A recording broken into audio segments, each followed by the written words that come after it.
following is a presentation of Fox Sports. We are Black Hawk. We are Oklahoma. The 119th season of Oklahoma football kicks off today. A program rich in tradition of great coaches, great players, and 7 national titles to go along with 44 conference titles. Tonight, the Sooners begin the road to their 12th 10-win season under Bob Stoops.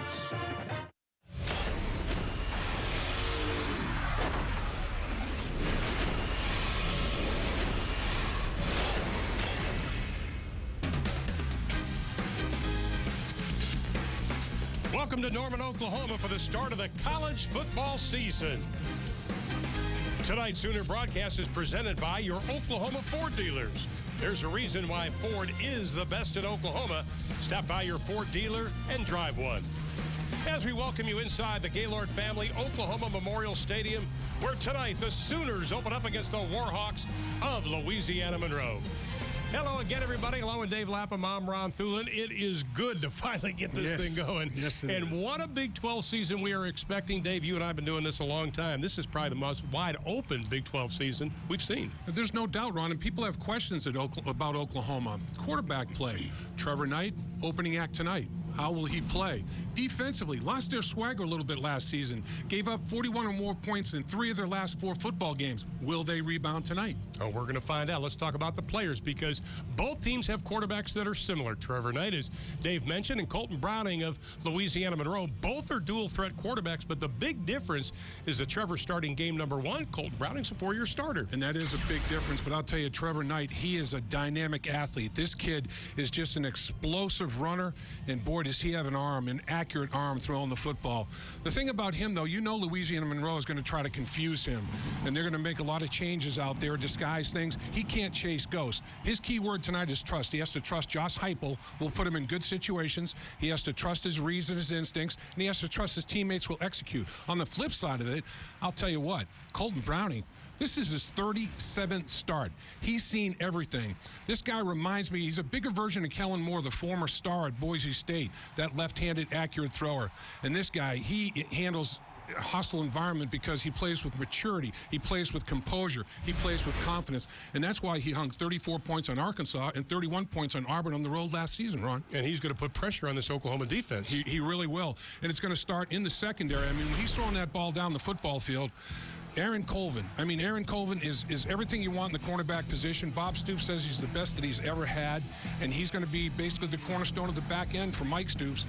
Corey Nelson, he has to be a leader. He has to be a catalyst for this defense to be what they want to be, and they want to be a whole heck of a lot better than they were last year down the stretch, Ron. Nice little 100-degree night for football tonight, but Bob Stoops, he's 4-0 in the month of August, 13-1 in home openers. The last time he lost one, 2005 to TCU. We'll step aside on the other side of the ring. We will start the 2013 season of Oklahoma football.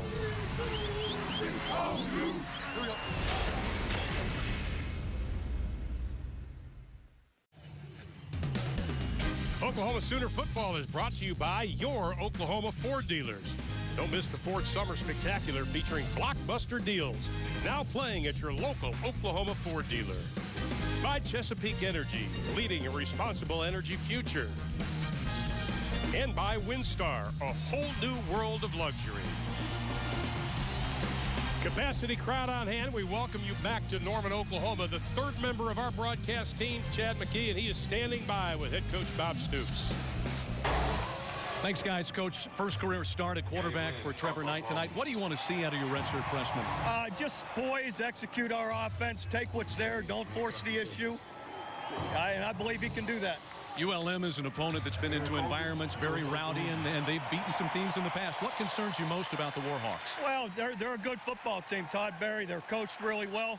The opening game a year ago, they went into Arkansas and beat Arkansas. So had Auburn down to the wire and tight game with Baylor. That was their first 3 games a year ago. So they're used to this environment. Coach, thank you. All right, thanks. Ron, Dave, back to you. All right, thanks, Chad. We'll be checking in with you throughout the season. We take a look at Todd Berry, the head coach of Louisiana Monroe in his 4th year. He's a native of Miami, Oklahoma. played for the University of Tulsa. He was a quarterback. First time he came here to OU, he tripped running out on the field. No, he was recruited by OU, and I'll tell you that he was a pretty good option quarterback to be recruited by Oklahoma back in the years of Barry Switzer. And it's a good look at Bob Stoops in his 15th season, 8 wins away from tying Coach Switzer as the all-time winningest coach in Oklahoma history. That's Justin Manton. They'll be kicking it off. The Sooners won the toss and will receive. Clay and Finch set to receive it, and this will be about 9 yards deep in the end zone. And Finch is just going to take a knee. The Sooners will begin 1st and 10 on their own 20.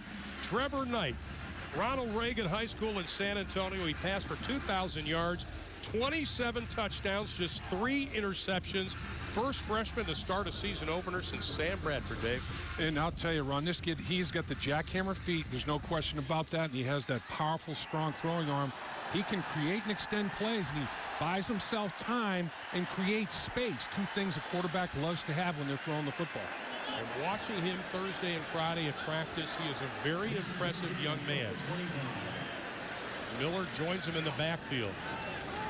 This is what he'll do so well, is that read option. They hand it to the first back through.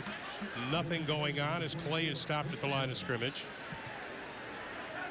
But that read option, that's something that Oklahoma hasn't had in a number of years. And Louisiana Monroe, like they'll do all night, slanting, stunting, scraping. They're going to be moving up front at their front 7 defensively. Interesting formation for the Sooners. Knight this time fakes, throws, the deep out is incomplete. Pass was intended for Saunders. Let's take a look at the rest of that Oklahoma offense. On the line, Gabe Eichert starts and ends with him. Yes, 4.0 student, obviously very intelligent, makes all the calls up front, former tight end, very athletic. Then Miller at the running back position. He can line up anywhere. He's a special teams stud, plays in all 4 of the special teams, and he's probably pound for pound the best blocker on the football team.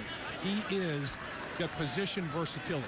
Well, Oklahoma finished 4th in the country in 3rd down percentage. They have 3rd down and 10. Knight's second pass, he tucks it. He's got some running room. He's got the first down and then some. Cuts to the outside and is tripped up at midfield. 30 yards on the first carry of Trevor Knight's career. Well, he was trying to throw the football, had his eyes down the football field, nowhere to go with the football. Little stunt up front. You see the defensive lineman crossing. Offensive line picks it up well. There's a big gap in the pass rush lanes. He tucks it, and this is what he does so well. Very explosive runner. Gets from 0 to 60 in a heartbeat. Can really accelerate. Oh, I love his speed. So it's a fresh set of downs for the Sooners. 1st and 10 at midfield. Knight stumbles, throws it into the flat. Pass is complete. Ball foul. It comes out, but it's still a completed pass. Miller coming up with the catch. Let's take a look at ULM's defense. They play a 3-3-5. They've got good speed on the line. Jaron Johnson, he was a Missouri recruit. He's good. The ball was fumbled forward. We'll go back to the fumble spot. 2nd down. Yeah, Johnson is obviously a very athletic defensive lineman being recruited. He's got Big 12 caliber to him. Cameron Blake's at the linebacker position, makes all the calls. He's the quarterback of the defense in the secondary. Isaiah Newsom, 4 interceptions, 37 career starts. Clay this time slices over the left side, gets down to the 45-yard line, pickup of about 3 on the play. Joey Gottlieb coming up to make the stop from that defensive end spot. And this is where you'd like to be, 3rd and 4 or less. You don't want to be 3rd and 7 or more too many times if you've got a first game starter at the quarterback position like Travis Knight. And Knight has looked poised so far except for one errant throw. On 3rd down, he'll put it up. Here comes the pressure. He's hit as he throws, and it's incomplete. But Knight had pressure coming right up the middle. Not a whole lot he can do. Ray Stovall coming up from that linebacker spot. Well, they blitz both linebackers. We called this the blood cross. Watch the linebackers. They crisscross right up the gut here. And there's pressure. Kind of collapsed the pocket a little bit, but Travis Knight stood in there very, very confidently and delivered the football, but his release point was a little bit high. The ball sailed on him. Going to try to pin Louisiana Monroe back inside the 10-yard line and play field position. Well, Jed Barnett in his first year is filling the void. Tress Way, of course, is gone. Rashawn Caesar standing back on his 10-yard line. Fair catch is called for right at the 10-yard line. Punt of 35 yards for Jed Barnett's first kick of the 2013 season. And take a look at ULM's offense. And their quarterback, we mentioned, obviously Colton Browning, but last year versus the 3 AQ schools, this offense, Dave, averaged 35 points a game, but it starts with Browning. It does. And this kid, because of his maturity level, always plays big in big moments of big football games. And an opener in Norman, Oklahoma doesn't get any bigger environment-wise. See how he responds. Monroe Washington, the senior out of Bryan, Texas, joins him in the backfield. Browning keeps it. The southpaw throws it out of the flat. Pass is complete. Caught up over the 20 to the 24-yard line to his tight end, Harley Ciano. Pick up a 14 on the play. Well, missed tackle. Missed tackle leads to yards after catch. Came up and fired the gun, and it ended up shooting a blank. A missed opportunity right there to curtail the effort by Zach Sanchez. And a first down for the Warhawks. And Browning will put it up again. A little pump fake, complete up to the 31-yard line. Let's go back to Louisiana Monroe's offense. The experienced offensive line, 4 of the 5 guys are plus 300 pounds. And Josh Allen, the center, is the guy who's also the quarterback and probably the best lineman that they have. And I'll tell you, they've got a couple of good receivers that they get the ball to as much as they possibly can. And Ham, 6'4", 233-pounder. Big target to take advantage of. And second down and short. They'll try the ground game. Nothing doing. The Sooners are there.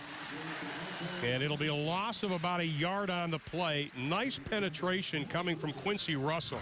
And Grissom finishes it up.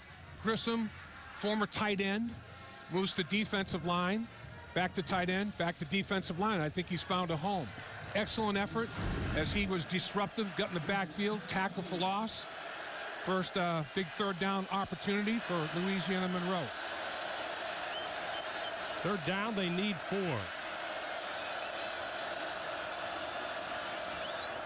Browning from the shotgun, empty backfield, pass is incomplete. Good defense by the Sooners. Browning tried to thread the needle, but Aaron Colvin was right there to knock it away. Best cover guy, probably best defensive player, in my opinion. Would have been a 3rd or 4th round pick in this year's draft. Came back for senior season. Will probably be a 1st round pick. Try to run the slant. Excellent position. Would not let the receiver inside. And as a result of that tremendous position, Browning tried to throw it back shoulder. Colvin was still able to knock it away. Justin Matten also will punt for the team, and he's kicking it away to Jalen Saunders. Of course, he had the punt return for a touchdown last year. Looks for the wall, gets away from the first wave, but not the second. And he will be down at about the 11-yard line. 56 yards on the kick, 3 on the return. The Sooners will have it when we come back. We welcome you back to Gaylord Family Oklahoma Memorial Stadium. Joined now by Jeff and Jessica Robertson of the hit television show Duck Dynasty. Over 11 million people watched the season finale of you guys. Are you ever surprised at the success of the show?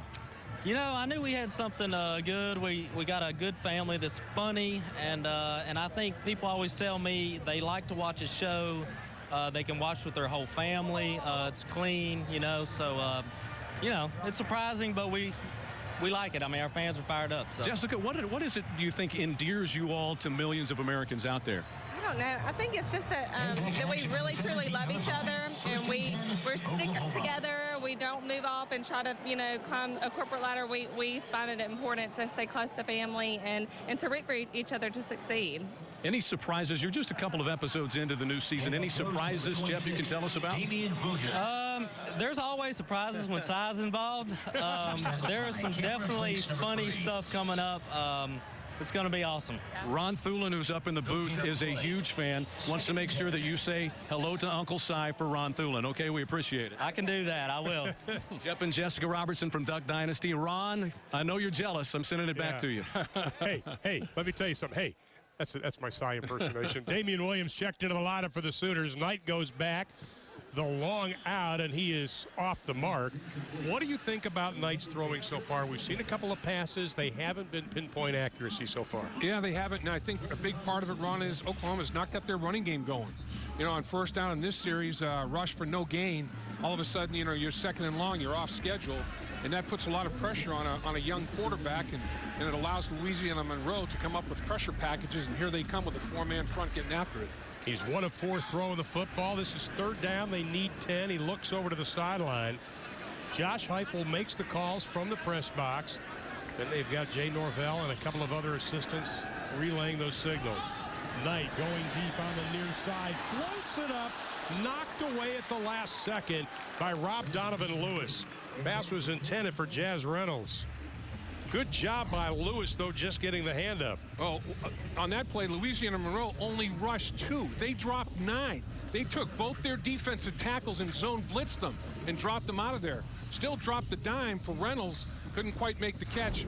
Great coverage. Got the hand in there and ripped at it and caused the incompletion.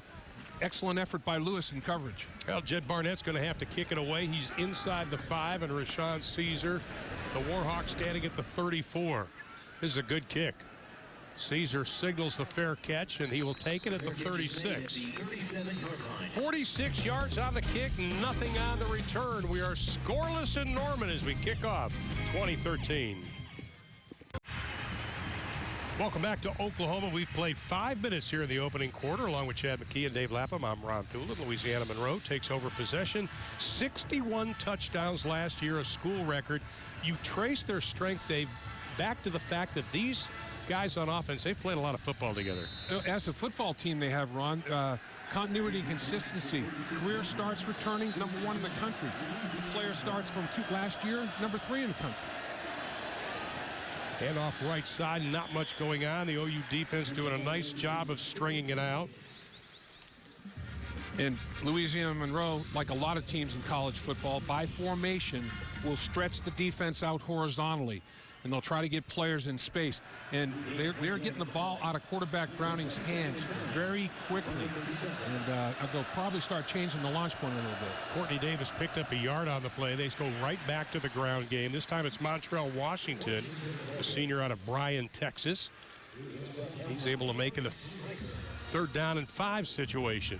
Well, Louisiana Monroe wants to be balanced. They are not going to give up on their ground game. I think Oklahoma has to be a little bit disappointed right now. The lack of success of their ground game offensively, putting their young quarterback in too many long down and distance situations.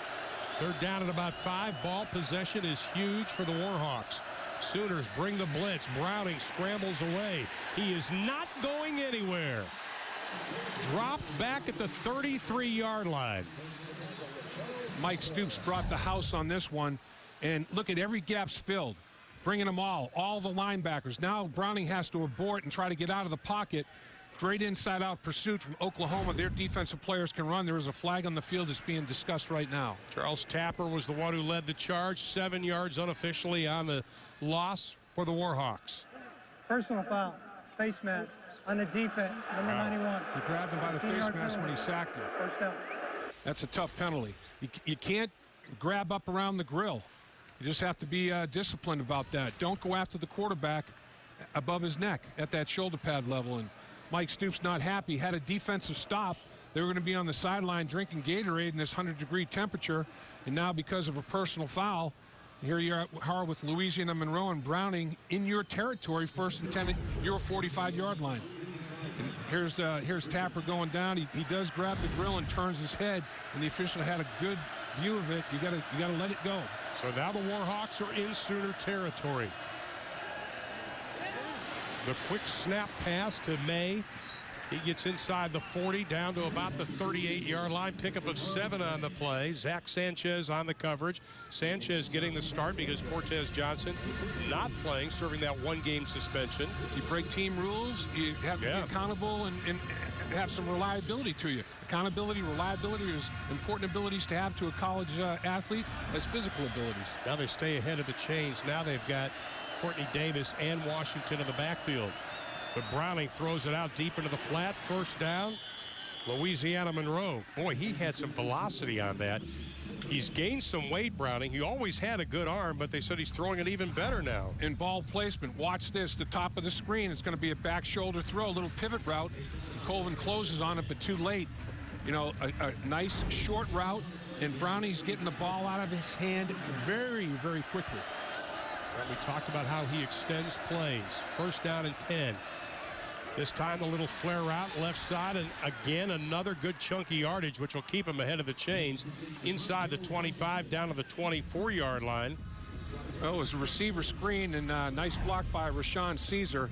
You know, get him out on the edge. This is like an extension of your running game. Get it out there, and look, Rashawn's out in front throwing a block, and very, very safe call to make, and Washington gains 6 or 7 yards on first down, staying ahead of the chains. Washington had 6 receptions last year. He's got 1 tonight. Now he moves into the backfield. Browning keeps it after the fake, and he is going to be stacked up at the line of scrimmage. Good job fulfilling responsibilities for Oklahoma on that one. The defensive player that had Washington as a responsibility tackled him.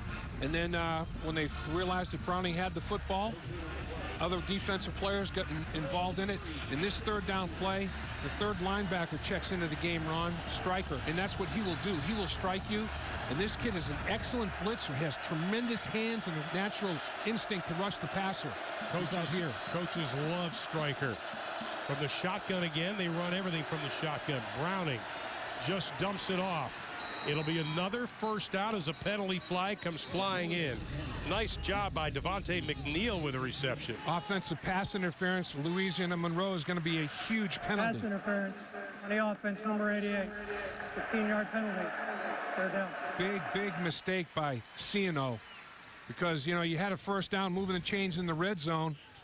Now all of a sudden it's third and long, and the pass interference is going to occur. Here comes Ciano right here as he's grabbing a little bit, blocking down the football field. When the ball is in the air, you can't block when the ball is in the air. You can't block a defender like that, and a mistake by Ciano, and it cost his team some very, very valuable real estate. Now it's third and a bunch. And we'll translate a bunch into 18. How about that? Third down and 18 for the Warhawks. Both teams hurt by big penalties. Browning from the empty backfield. Here comes some pressure. Double pumps. Hit as he throws. And that's going to be incomplete. Good pressure, though, coming from that defensive line of the Sooners. And that was one of the question marks coming into this season. Pressure was coming in this time, though, from Zach Sanchez, the cornerback. Yeah, and you're bringing all kinds of blitzers and hitting the quarterback right in the small of the back. That's going to make him think a little bit, because the ball did come out of his hand rather quickly. 2 big penalties on that drive. They kind of nullified each other. You had Tapper extend the drive with the personal foul face mask. And then you had Ciano basically give that penalty in yards back in the red zone with his offensive pass interference. Both teams self-destructed and negated each other. Well, Manton, this time he's going to try a little rugby kick. He looked like he may be thinking twice about it, but it's going to be an outstanding kick. And the coverage, what are they going to call it? Whoa. And they're going to say, no, they didn't get it in time. His feet were in the end zone. His feet, his elbow, 2 body parts were in that end zone. Not good coverage after a good kick by Manton, and we are scoreless in the first. We'll step aside when we come back. The Sooners will have it on offense, looking to get triggered it up. Back with you in Norman, 6:06 to play in the first quarter. No score between Oklahoma and ULM, and we're with OU women's basketball coach Sherry Cole. You had a wonderful experience, the World University Games gold medal winning coach in Russia this summer. What was the experience like for you, Coach? It was surreal, really. It was an honor to represent our country, obviously, and to be able to defeat Russia in Russia to win the gold medal was extra special. And then I got to take Vegas with me as a part of the roster, and that was incredible as well. You mentioned Vegas, Aaron Ellenberg, one of your stars. You have Morgan Hook back. You'll get Maddie Manning, Kaylin Williams back from injury. Give us an early scouting report on your club. Really healthy right now. Everybody hold your breath, cross your fingers and toes. A lot of exciting players back, and 5 new guys who will join us. So we'll have some options on the bench now. We'll be able to practice, but really a lot of talent, a great group in terms of chemistry. These guys came in over the summer and really have developed a special unity already. Coach, we appreciate you enduring the heat and bearing with us here. Good luck this season. Thank you. Thank you so much. All right, Sherry Cole, OU women's basketball coach, back up to you. All right, Chad, one of my favorite people, and Sherry's spending a lot of time just meeting everybody on the field. Had a chance to spend some time with Sherry yesterday at the practice, and at least everybody's healthy this year. This time Knight keeps it, ducks his head, gets up to the 20-yard line, maybe a gain of about a foot. Dave, he had a 24-yard run. Right. But outside of that, there hasn't been a whole lot of offense for the Sooners. Well, 27 yards on the ground before this snap, and he had 24 of them, so 3 yards by everybody else isn't going to get it done. And that run was defended very, very well. Michael Johnson on first down, they tried a swing pass, and the linebacker ran down the running back on the perimeter. Tell you, Louisiana Monroe can run. Well, Sooners 1 of 3 on third down, and this time the pass is batted down. So make it 1 of 4. Jeffrey's got his big mucker up and knocked it down to the turf. Now, Knight isn't obviously the biggest quarterback, around, and that had a very low trajectory on it. Got the left mucker up and knocked it to the turf. So, too many second and third and longs. Louisiana Monroe is doing a good job in the early downs, making it third and not manageable for Oklahoma's offense. Well, this is the third punt for the Sooners. They only have 1 first down. Barnett's kick. Caesar. Fair catching again at the 33-yard line. So Barnett with the kick, but again, good field position for Monroe after the 37-yard punt. Inside of 5 minutes to play in Norman, and we are scoreless with the Sooners in Louisiana Monroe. Hey, Sooner fans, never miss another moment when you join Soonersports.tv, powered by Fox Sports. It's the ultimate access for the ultimate Sooner fans. Whether you want to watch it live, catch the game recap, or get the coach's perspective, Soonersports.tv has your key to the vault. Sign up now and get 3 months free. Log on to Soonersports.tv now and enter the code SoonerTV. And Louisiana Monroe takes over, and Browning goes back to work. This is what they do so well. When you're talking to all their coaches over the weekend, they were talking about how their offense operates, and mainly they run a lot of intermediate passes. They do a nice little pivot route to the sideline, and they have Browning changing the launch point, getting out of the pocket so the pass rushers can't just zero in on one target. They pick up 4 yards here. They're averaging 5 yards on first down, making it second and reasonable. Oklahoma's 1 yard run, making it second and long. Difference in the game. Yeah, that's why Knight's not getting a whole lot of help. And now Browning's getting tracked down. He extends the play. Good defense by Oklahoma. Not only did they put the pressure on, but they also had Julian Wilson there to swat it away. I think that they're doing a good job in the back end. Browning is getting the ball out of his hand quickly. Tapper makes him change his launch point and step up in the pocket and pull the ball down. Tapper with the pressure, good coverage on the back end of things. Nicely done all the way around when Julian Wilson was in such great coverage. And now they face third down. Louisiana Monroe 0 for 2 on third down. Closing in on 4 minutes to play in the opening quarter. Here comes some pressure. Browning feels it, lets it fly, incomplete. But it started because of the pressure of Oklahoma from the outside. Well, you have a situation where Colton Browning has to think he's looking in a mirror because Oklahoma has run more 3-3-5 than Louisiana Monroe does. In practice, Browning works against this 3-3-5 of his team all the time. Oklahoma doing a nice job, Mike Stoops says, creating pressure packages out of that very versatile front. This will be the third punt for Justin Minton. And he gets another nice punt off. No fair catch called for by Saunders, and he is going to be swamped over right at about the 19-yard line. Here comes a little scuffle, a little extracurricular activity. And watching special teams where team speed usually shows up, Louisiana Monroe can run. They're covering every kick very, very well. Trying to get to the perimeter, and there's Louisiana Monroe. They're all in their coverage lanes, and then here we go, a little frustration as Oklahoma gets up. Louisiana Monroe's like, no, you're down. we're not going to take any grief. We know it's your home field, but we're here to play. I mean, we've been in tough environments before. They have that, and everybody's read over the week that. Obviously, they upset then-ranked Arkansas the first game of the year. Eighth ranked at that time. Eighth ranked, yeah. Lost to Auburn in overtime. Lost to Baylor by 5. And talking to Coach Brady, he said, hey, our guys are not intimidated. Our guys aren't intimidated by anyone. They had a lead on Auburn late and lost that game by 3 points right at the end. 3 and out the last 2 drives for the Sooners. 0 yards on those drives. Knight. Pressure. He throws it deep. Has a man over the wrong shoulder. Incomplete. Pass was intended for May. Or check that pass was intended for Saunders. Yeah, Saunders had a 9 route, just that deep route, and he was wide open. And Travis Knight tried to get rid of the ball quickly and threw it toward the sideline over his outside shoulder instead of his inside shoulder, because he had him beaten so easily. You got to put that ball on him. There's no question. You have to hit a better spot. And again, Sooners facing long on 2nd down, 2nd and 10. Warhawks, again, they bring 4. The Sooners try to go straight ahead, and not much going on. Well, that was an opportunity that was missed. And in a game like this, you can't afford missed opportunities. So they gained no yards on 1st down because of that completion. In reality, it could have been a touchdown bomb if the ball was completed. So Oklahoma's still struggling, averaging less than 1 yard per play on 1st down. 1st down failure leads to 3rd and long, which is tough to convert. And 3rd down so far, they are 1 of 4, the Sooners. Now they go 3 wides to the right, 1 to the top of your screen. Damian Williams joining Knight in the backfield. 3 down linemen for the Warhawks. And they bring 5. Here comes pressure on Knight. They pick it up, throws it into the flat. Complete, but well short of the 1st down. It'll be about 2 yards short. Good job just getting that ball away to Colton Bester. Yeah, scuba.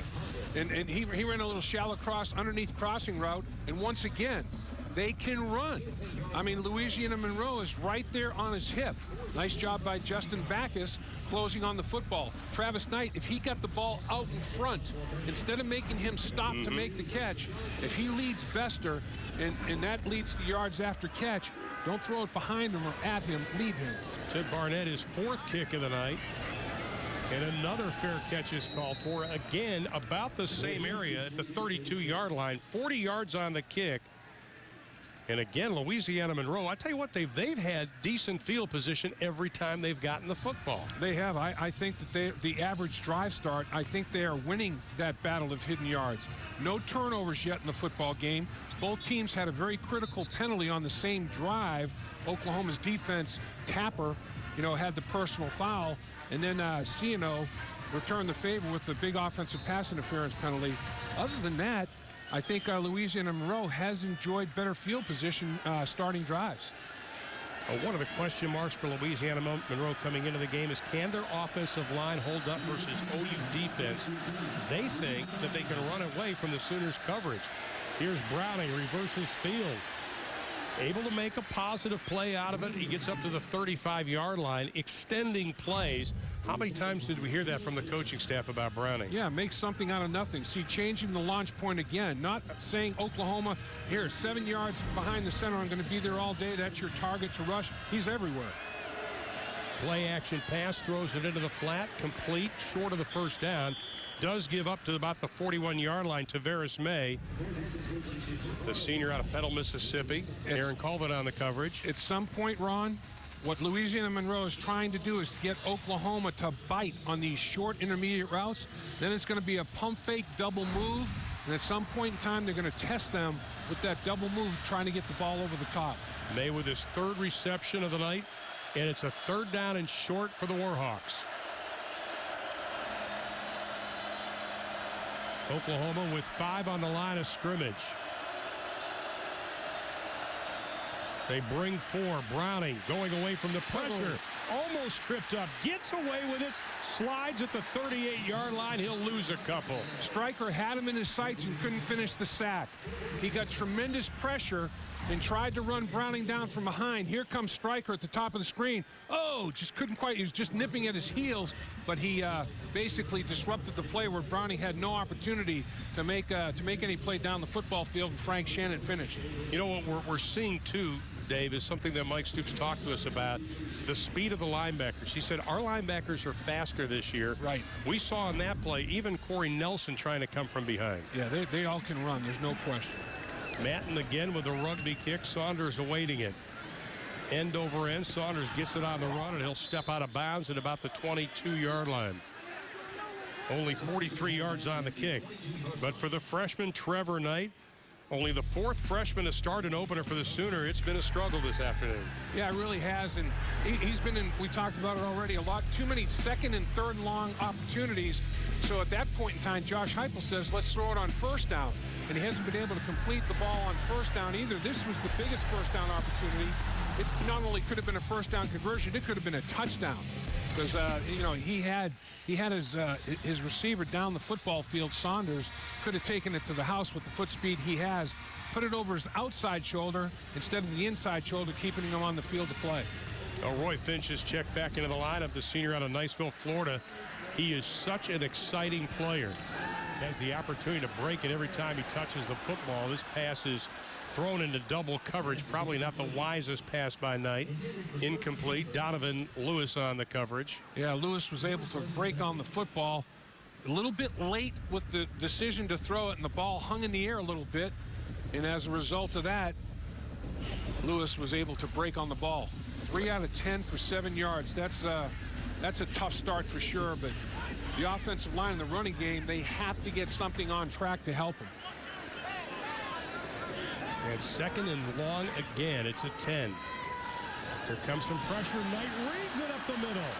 Tucks it over the 30-yard line to the 31. He'll be about a yard short of the first down. Design quarterback draw, Ron.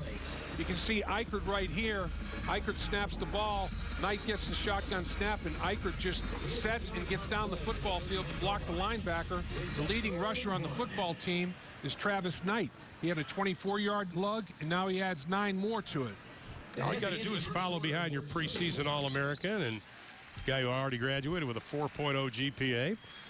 But for the Oklahoma Sooners in the first quarter, it was not a good one as far as offensively is concerned. Only 48 total yards. The good news, they held Louisiana Monroe to 57. Scoreless after the first quarter in Norman.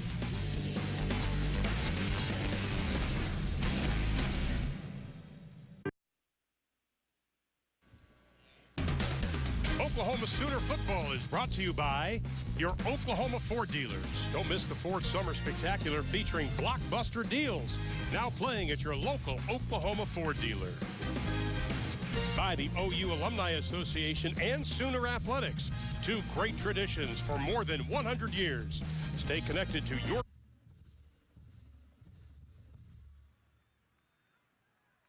Okay, so Saunders is on the near side. Welcome back to Norman, Oklahoma, as the Sooners again facing another third down. They've missed their last 4 third down chances. They're 1 for their last 5 on third down, and all have been from plus 6 yards. The keeper. First down, Oklahoma, up to the 35-yard line.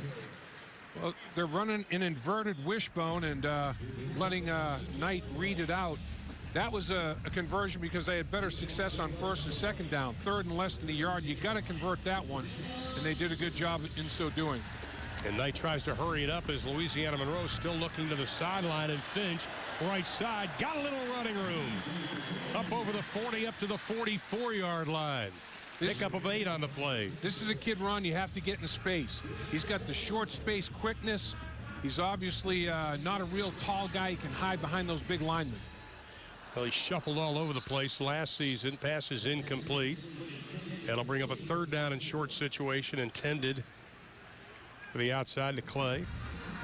We're just waiting, I think, for Trevor Knight to try to get something going. You know, to get a little confidence here. Yeah, he's not in rhythm right now.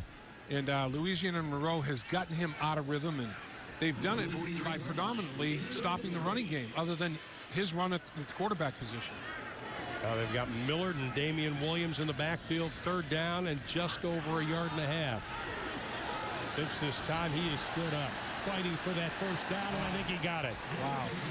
Second and third effort, individual effort right there. Oklahoma tried the power play, and you pull the off guard. He keys the fullback's block, and Louisiana Monroe just penetrated and said, forget the power play, we're going to penetrate. And Oklahoma quickly going to work again with the ground game. And Williams, who was the workhorse last year, kind of a downhill guy, gets good yardage, but we have a flag. Yeah, it looks like a hold on the edge allowed Williams to get to the perimeter. This might be coming back. Williams is the most explosive athlete in the weight room that Oklahoma has. Legal substitution on the defense. Oh, that's 12 men on the field when the ball was snapped. Penalties decline. That's a bad. That's a tough game management penalty right there.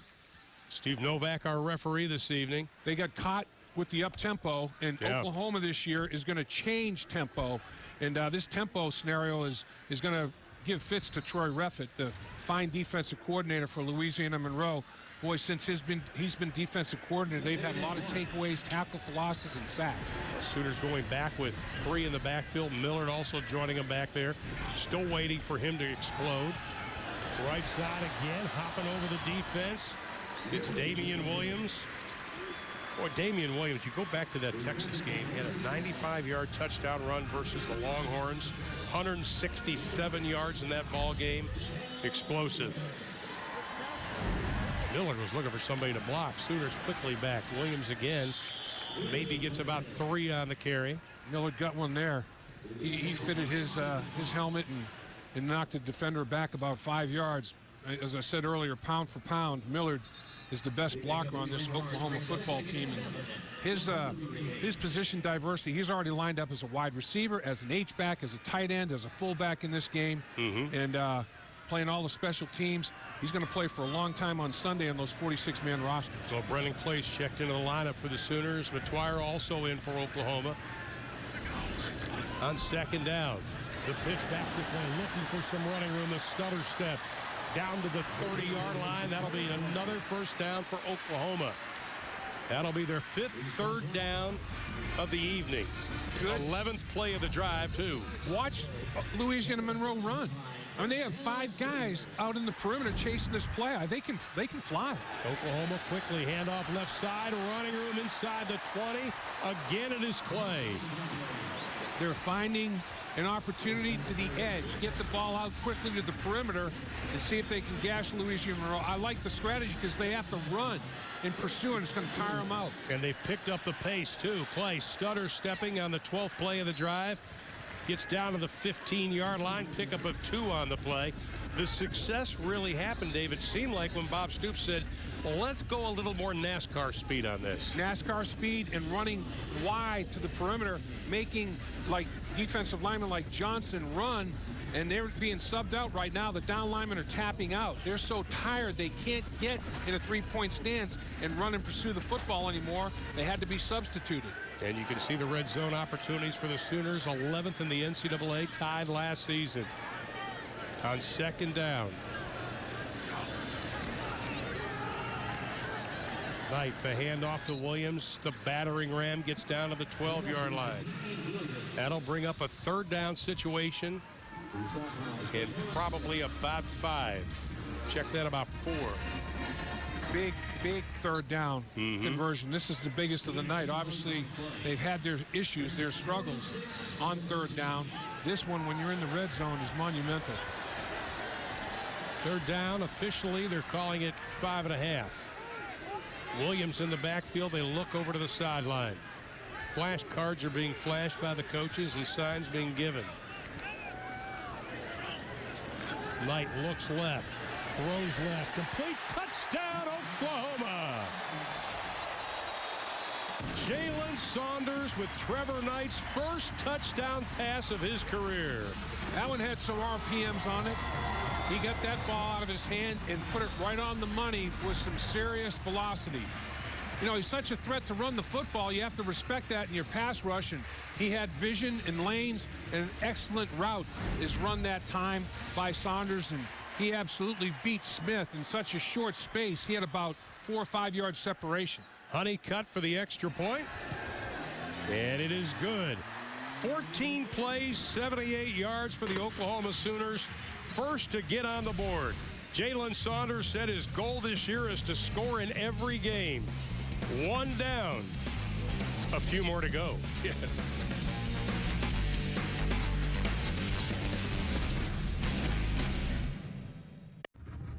Come back to Norman. Joined now by Ryan Spangler of the OU men's basketball team.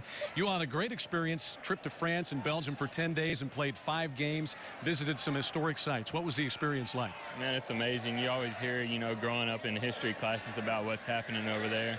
And then we get to visit and see what it's really all about, so it's awesome. You're from right in the shadow of this campus, Blanchard, Oklahoma. How's it been for you to come back as a student athlete and watch some of these games here at OU? It's always nice knowing people that you played against or played for, always coming back and watching you or watching me maybe play.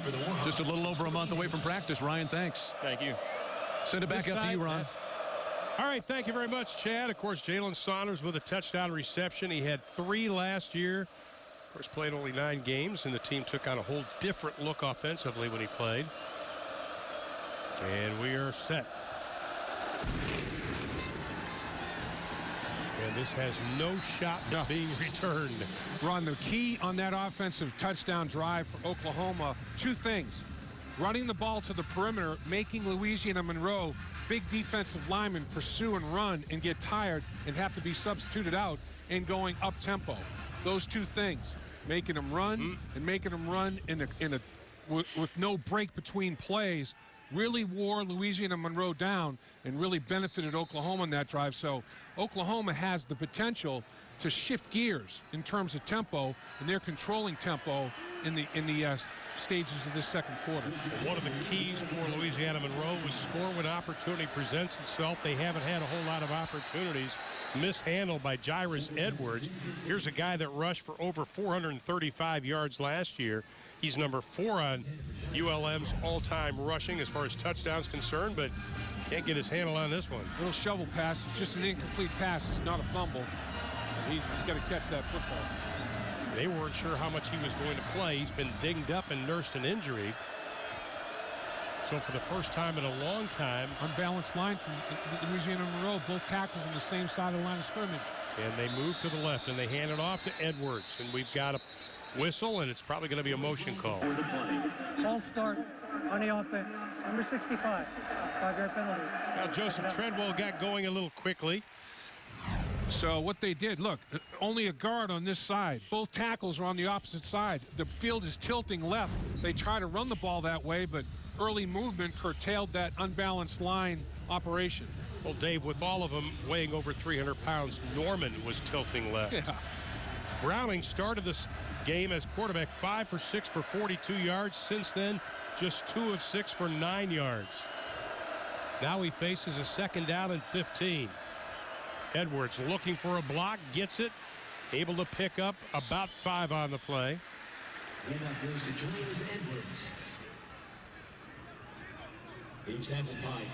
OU President's Associates brings us tonight's key player for Louisiana Monroe. And of course it is Colton Browning, 7 for 12, 51 yards. Proud sponsor of OU Athletics. Join them in supporting a tradition of excellence at the University of Oklahoma. And now Colton Browning and company face a 3rd down and 10.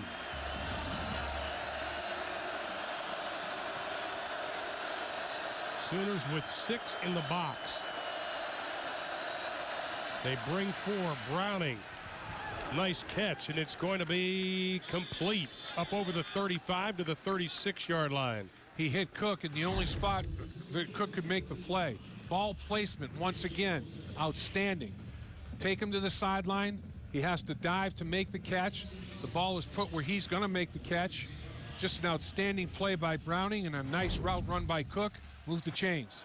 Cook only had 5 receptions last year. Gets his first so far tonight. The run game, nothing doing. The Sooners there. Short yardage pickup of about 1 on the play. You know, Louisiana Monroe only traveled 65 players. It's 100 degrees at kickoff down there. They are going to get tired. They don't have that many players to roll in there and substitute as the second half comes upon us. That's going to be very, very difficult, particularly if Oklahoma continues to go up-tempo and stresses that Louisiana Monroe defense like they did on the last drive. And Oklahoma continues to shuttle in defensive players. And they're running the 3-3-5 still. Browning gets it back to Edwards after the fake. They're going to call it a completed pass, but he's actually going to lose about a half a yard. Yeah, that one wasn't very pretty. No. That one, it's basically, again, an extension of the running game. It's almost like a long lateral. Get the ball out in space and see if your running back can make somebody miss, but that throw was off target. And so the Warhawks, 1 of 5 on 3rd down. They need 9.5 to get the first. Sooner defense has kicked it up a notch. That's the strength of the game so far. That's the story of the game, how well they played defensively with this 3-3-5 look. They come with 5. Browning reads it, hit as he throws. Incomplete. Another great job with pressure. Tapper and company coming in hard. Tapper comes off the edge like a man. He may have only played 2 years of football, but he has a great feel, and it's easy when you're unblocked. So there was an assignment error up front. They didn't recognize the defensive front well enough. They slid the line the wrong way. Tapper comes in untouched to Browning. That's going to hurt. And they're going to have to kick it away. Fair catch is being called for by Saunders at the 23-yard line. So the Sooners score first on offense. Their defense has kicked it up. They have the football, leading by a touchdown. Let's take a look at our Chesapeake Energy first half game summary. And you can see Oklahoma's first 4 drives, 39. What'd they do the last drive? Well, we'll just double it up, make it look good. And again, the difference on the last drive, tempo, and where they ran the football to the perimeter really fatigued Louisiana Monroe's inside-out pursuit. They had to substitute, mass substitutions, and it really had an impact on that drive. Chesapeake Energy leading a responsible energy future. So the Sooners take over. Knight, not a good pass, throwing it out of the flat. Pass was intended for Finch. Finch wants to make sure it wasn't a lateral. You know, he's hustling after it, because if that ball's thrown sideways, that's basically a lateral, and it's a live football, and he didn't hear any whistles blowing, so he alertly was trying to jump on the ball just in case. And Finch will stay in the backfield, 2nd and 10. Ball spotted at the 23-yard line. Crowd is incredibly quiet. Finch looks for some running room, gets the crowd on their feet as he gets the first down. Finally run out of bounds right at the first down marker at about the 33.5, 34-yard line. Nice block on the front side. Darrell Williams, the big right tackle. Look at him sustain contact and secure the edge. Not enough run support from the secondary. Pass is incomplete. Staying up tempo, though, and you see they're still going to the edges of the defense, making Louisiana Monroe run. Bob Stoops is saying, let's make them pursue inside out, wear them down, and then run multiple plays at them. It worked on the last drive. Let's continue it. You got to execute and complete that ball. Well, the Sooners have rushed for 115 yards in this ball game, and Louisiana Monroe was afraid that OU would put their big boy pants on when it came to running the ball. But it hasn't been big boy. It's been on the edge. Yeah. Nice pass. Tipped, almost picked off. I think that old Darius Lively is going to be dreaming about that tonight. Yeah, that ball was lively. Lively couldn't handle it. I mean, tip balls those are a quarterback's nightmare. It's the second ball that's been tipped today. There was a pass tipped on 3rd down, and Lively almost tipped it to himself. On 3rd down and 10, Knight has the time. Deep out route caught over the 45 to the 46-yard line. Pass complete to Jazz Reynolds. 41 receptions back in 2011. He picks up 11 on that play. Did a good job of going to the ground and securing that football. And again, the Sooners kick it up. Knight quickly throwing the out. Didn't have the grip on the ball, and the pass to Saunders off the mark. Sometimes when you go... Replay page on the field. Okay, plays under review. Jazz Reynolds' reception, they wanted to make sure that he caught it and didn't trap it on the ground. They're saying prior to the time the ball was snapped. And there is no foul for legal substitution because we've been paged by replay. Thank you. So, as Jazz Reynolds went to the ground, replay was reviewing it to make sure that it was indeed a catch. And they, at that point in time, quick snapped it. Did he have it? Ooh. That's why they wanted to take a look at it. That's it. Remember, in college football, every single play is reviewed. It comes from top down, not from bottom up by request. And they wanted to make sure that that ball was secured properly, and the ground didn't help in that process. Mike just wants a clarification on it. We mentioned earlier Mike in his 15th year looking for win number 150. I mean, you know, we've talked to him a number of times, going even back to July, about, you know, hey, you're 8 away from tying Coach Switzer. And like most coaches would say, well, I'm not going to consider that right now. But I think Coach Switzer brings it up every now and then. Yeah, and that one's dicey. I mean, taking another look at that, did the ground help him? Did he have full possession of that football? Is there enough evidence to overturn it. That's why the call on the field is so important. It has to be indisputable evidence to overturn the call on the football field. And we look at Bob Stoops. From 99 to 2012, no team has won more games than the Oklahoma Sooners, 149 victories. And there wasn't enough to overturn it. If they had called it incomplete, it may have stood as well. They called it complete, and the call is going to stand, it sounds like, and they'll operate. And it'll be a first down for Oklahoma. After review, ruling on the play stands as called. The first down. Dicey call. That's why the call on the field becomes so important. Those guys are the ones that have the instantaneous reaction to what they saw, and it has to be indisputable to overturn that instinct. Well, Coach Berry obviously didn't like it from the Warhawks, and Trevor Knight goes back to work. 1st and 10, ball on the 46-yard line. The inverted wishbone once again. Finch, Millard, and Ripkowski in the backfield. And they're going to throw it. Knight sees some pressure, scrambles away, looking, has to scramble out of bounds, gets over the 45 to about the 46-yard line, maybe getting back to the line of scrimmage. Quick pressure by Malcolm Edmond. He just got up inside right away and distorted the pocket for Knight. He was out in the perimeter running for his life, trying to make something out of nothing on that one. And 2nd down and long.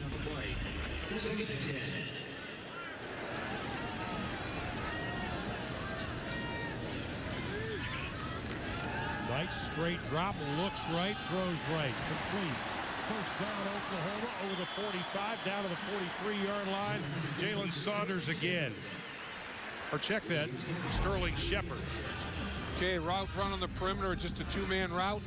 Gets a little separation, sink your hips, get in and out of the cut. Protection was outstanding.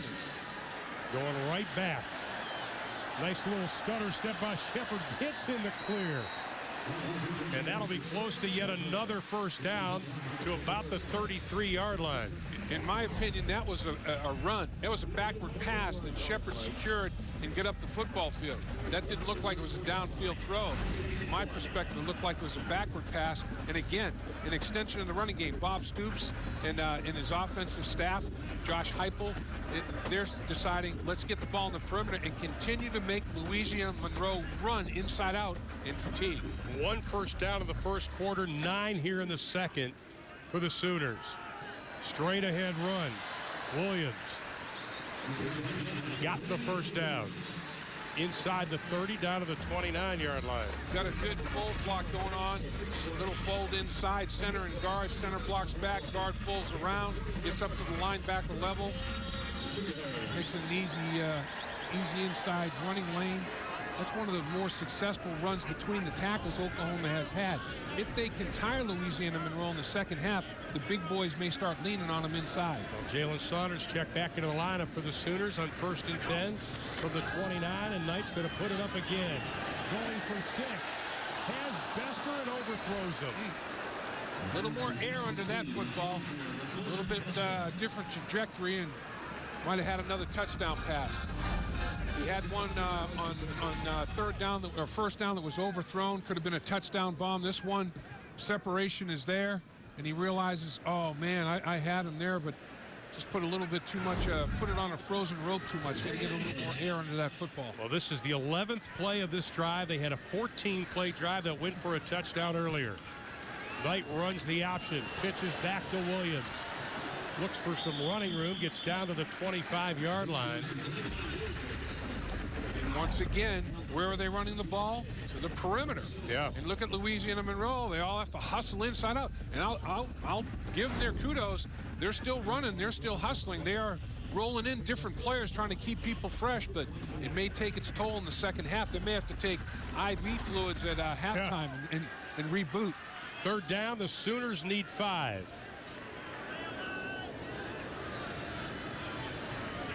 Warhawks showing blitz, and here they come. Pass tipped up in the air again and almost picked off. This time, Emmanuel Jeffries got the hand on it, couldn't bring it down. Okay, let's take a look at blitz pickup. When you don't have the football in your hands, what do you do as a running back? Well, you have to come up inside sometimes and deliver a blow like this to allow your quarterback to throw the football. Nice job on the perimeter defensively, getting out. That's Jeffries on a zone blitz, getting out from his defensive end position, getting his big hands up in the air. Michael Honeycutt will attempt a 41-yard kick. He was 2 for 4 from this distance last season. Of course, he was 17 to 21, just very steady. And we've got a timeout called by Oklahoma. First charge of the first half. Timeout on the field. We'll take a timeout. Bob Stoops wants to talk about it with his team, leading 7-0. 5 minutes and 39 seconds left before intermission. The Sooners with 170 yards in this ball game, 74 yards for Louisiana Monroe, and Honeycutt back out on the field. Once again, officially a 41-yard kick. Austin Woods, the snapper. Botham the hold.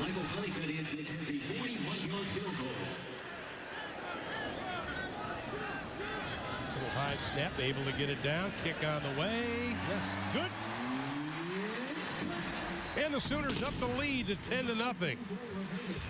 The way Oklahoma's defense is playing, Ron, a 2-score lead is a big deal. They've been playing very, very well. So we were talking during the break of, okay, who's the MVP so far? And you were pretty adamant that it's the defense of Oklahoma. Yeah, I mean, in all phases of it.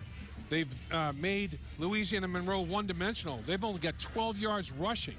So they've made them throw the football, and then they've pressured the quarterback, Browning, extensively. And on the back end for Mike Stoops, his coverage has been outstanding, and his linebacker play. Those guys have been flying all over the field, blitzing the quarterback, dropping back into coverage. Mike Stoops is a prideful guy. He wants the swagger to come back in this Oklahoma defense, and historically and traditionally, and including when Mike Stoops has been the coordinator defensively of this Oklahoma squad, it's been outstanding.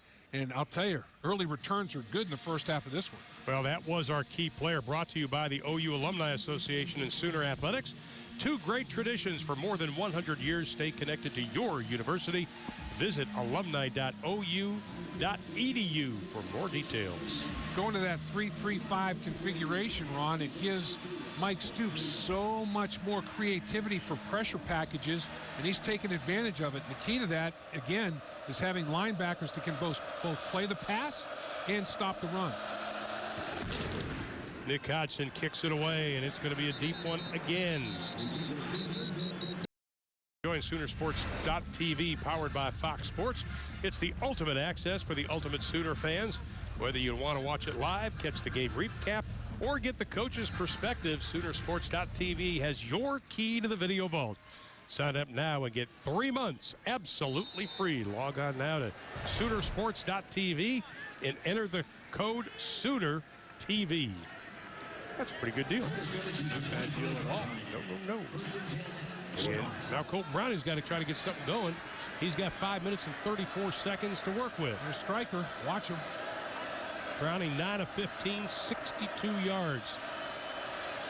Browning empty backfield, has plenty of time, throws it behind the intended receiver. Boy, Striker comes off that edge with authority. Offensive tackle tried a little cut block on Striker, and he was able to keep his balance and get some pressure on Browning. Striker has a great ability to lean and lower his body, great hands. He's a good football player. Out of Seffner, Florida, just a sophomore. Empty backfield again. Here comes the Sooners with pressure. Browning reads it. The quick dump out to the far side. Pass is complete to Caesar. Boy, nice tackle on the perimeter, limiting it to minimal yardage. I mean, that's just one-on-one in the open field, and Gabe Lynn, the safety, makes a nice hit. Caesar's first catch of the evening, and it's 3rd down and about 4. They are 1 of 6 on 3rd down tonight, and again, nobody in the backfield with Browning.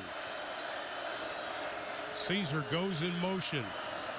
Here comes the pressure. Browning hit as he throws. Penalty flag thrown as the pass falls incomplete. The flag was right at the line of scrimmage, which you'd have to think it was holding because Corey Nelson was blowing Personal in. Foul. Chop block on the offense, number 78. Penalties declined. First down. Illegal chop block is one offensive lineman has contact in the upper body with an Oklahoma defender, and somebody else takes him low. And there it is right there. Chop block, high-low. We used to call it the accordion block. It used to be legal. You fold them up like an accordion. Now it's no longer legal. They're protecting players a lot better than back in the day, Ron. 6 punt for Louisiana Monroe. We were talking before the game how the game has changed since you played with the Bengals. Yes. That's exactly what we were talking about. Saunders, again, just puts it down. And the Sooners will have 4 minutes and 51 seconds to work with. In fact, one of the security guards said to you, he said, game sure's has changed since you played. He's right about that. Yeah, boy, you got that right. And I'll also say financially it's changed. Man, there's a lot of money being doled. A $10 billion industry now is the National Football League. That's Fortune 50. That's not Fortune 500. $10 billion. I know. Ooh. That's Dave's check with the Bengals. Chad, how hot is it down on the field right now? Guys, it's probably low 90s right now, but I'm on the cool seats. Athletic Recovery Zone is the company. This is Earl Theus. The first time these have been here at the University of Oklahoma. Kind of give us an idea of the concept behind these. Sure. We're out of Jacksonville, Florida, and about 4 years ago, some fellows that were with the Jaguars and a couple of friends of mine in the air conditioning business had an idea to develop a air conditioning football bench. So they all got together, came up with the idea. Those two fellows invented it. The Jaguars helped us tremendously in fine-tuning everything. Coach Del Rio was very instrumental in helping us do just that. And this is the Generation 3, so this is our product after 4 years. Guys, I'll be right back with you. Nice. We held him up so highly, too, that he was putting up with this heat. Now we know. Now 2nd down and 8 now for the Sooners after the carry by Brennan Clay. A little razzle-dazzle on that carry. A lot of misdirection. And they'll just go right back to keeping it on the ground. How about dancing around is Roy Finch. He's got some running room, needs one block to the outside. Cuts back inside, what a cut. Still on his feet. Loses about 4, but he does get to the 50-yard line. 21 yards on the run by Finch. He probably went 40. 40, I think he went 100. I mean, look at him cut back. I mean, he cuts back all the way across the football field and then cuts back again all the way back to the other side of the football field. You talk about serpentining. Holy Macalandy. But that's tremendous vision and change of direction. He has got the quicks. There's no doubt about that. I'll tell you what, you talk to the coaches about Finch, and they have praised his work ethic. He's got 40 yards rushing on 3 carries. Knight keeps it inside the 40 down to the 37-yard line. That'll be another first down for Oklahoma. Plenty of time on the clock at 3:39. Little misdirection again, and Miller's out there lead blocking for Knight. Knight turns it up the football field and picks up some nice yards. Now they're mixing it up. You know, they're running the ball now between the tackles a little bit because coaching staff feels like, hey, it's the end of the 2nd quarter. We've had this Louisiana Monroe defense running inside out, pursuing our outside. Soften the belly a little bit now. Well, Millard and Ripkowski are both in the lineup now for Oklahoma. Nyko hands it straight back to Williams. He dances. Gets down to the 35-yard line. Pickup of 3 on the play as the clock goes inside of 3 minutes to play in the half. Little outside zone right there, and it's just offensive linemen working in tandem with each other, double teaming the down lineman, and somebody rubs off to that linebacker level.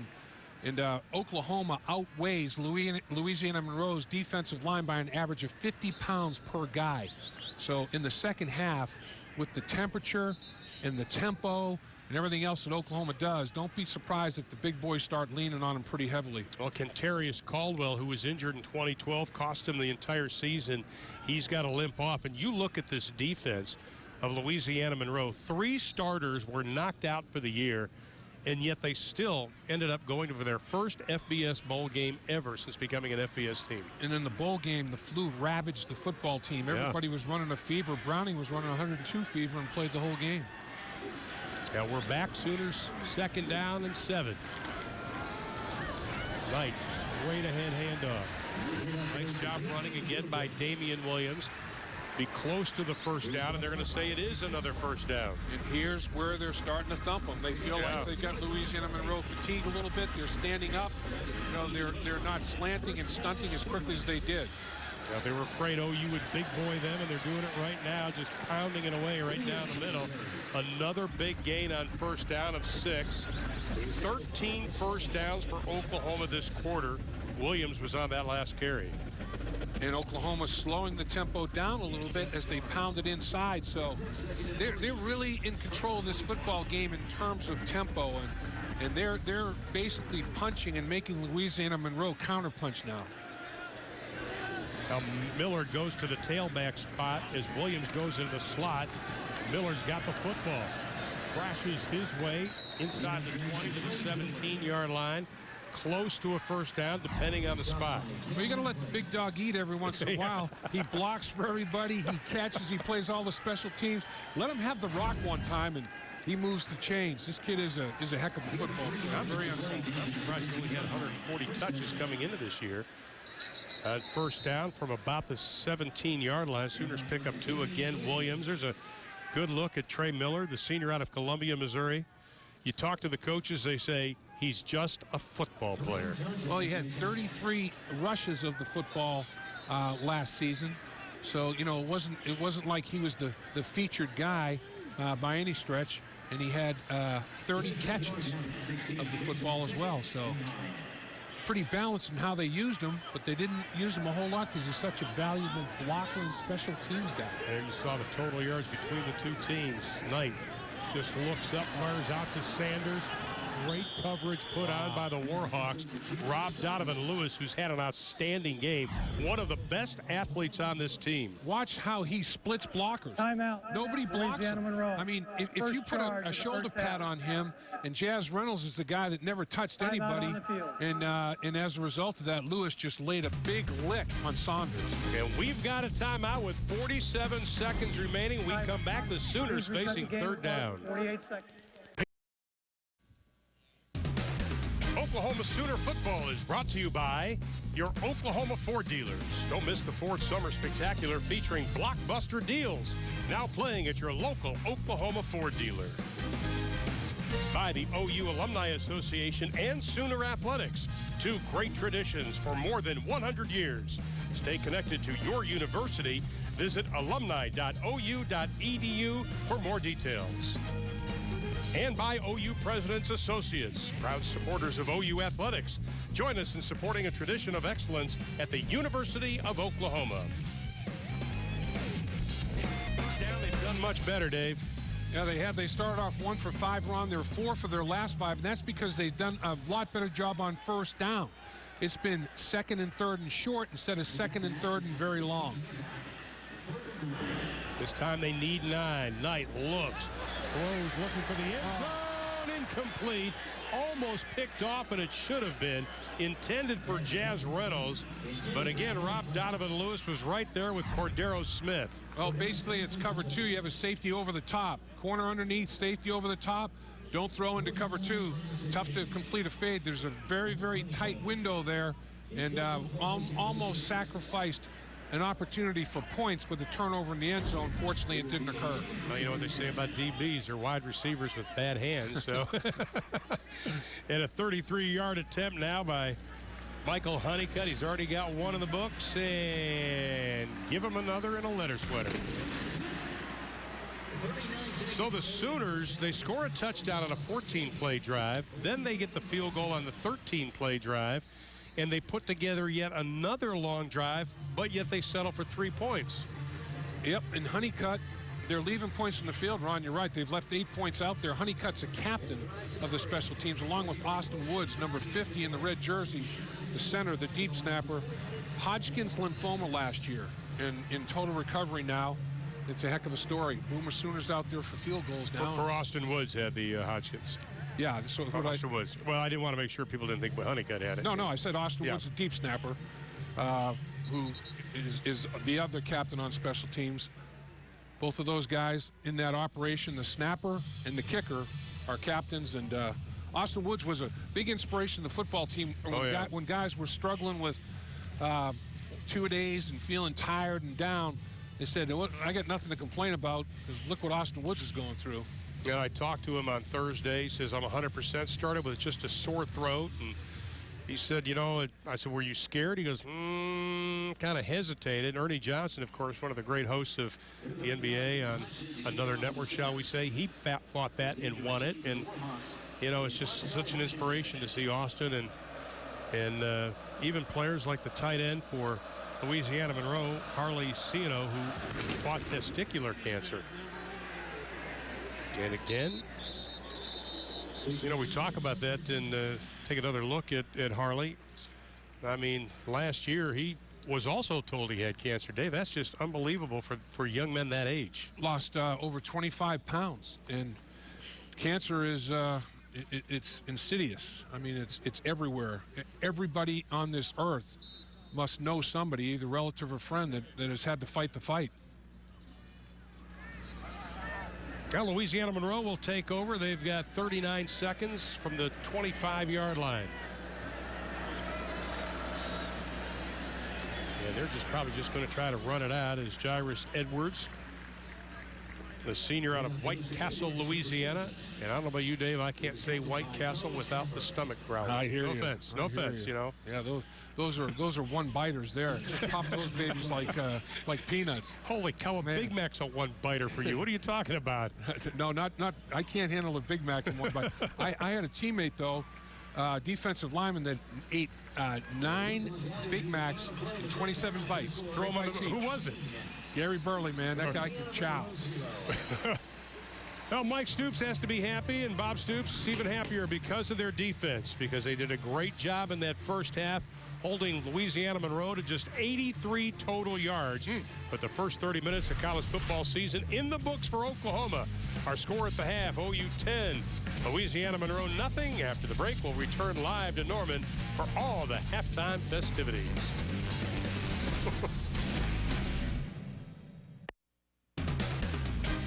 Oklahoma Sooner football is brought to you by OU Outreach.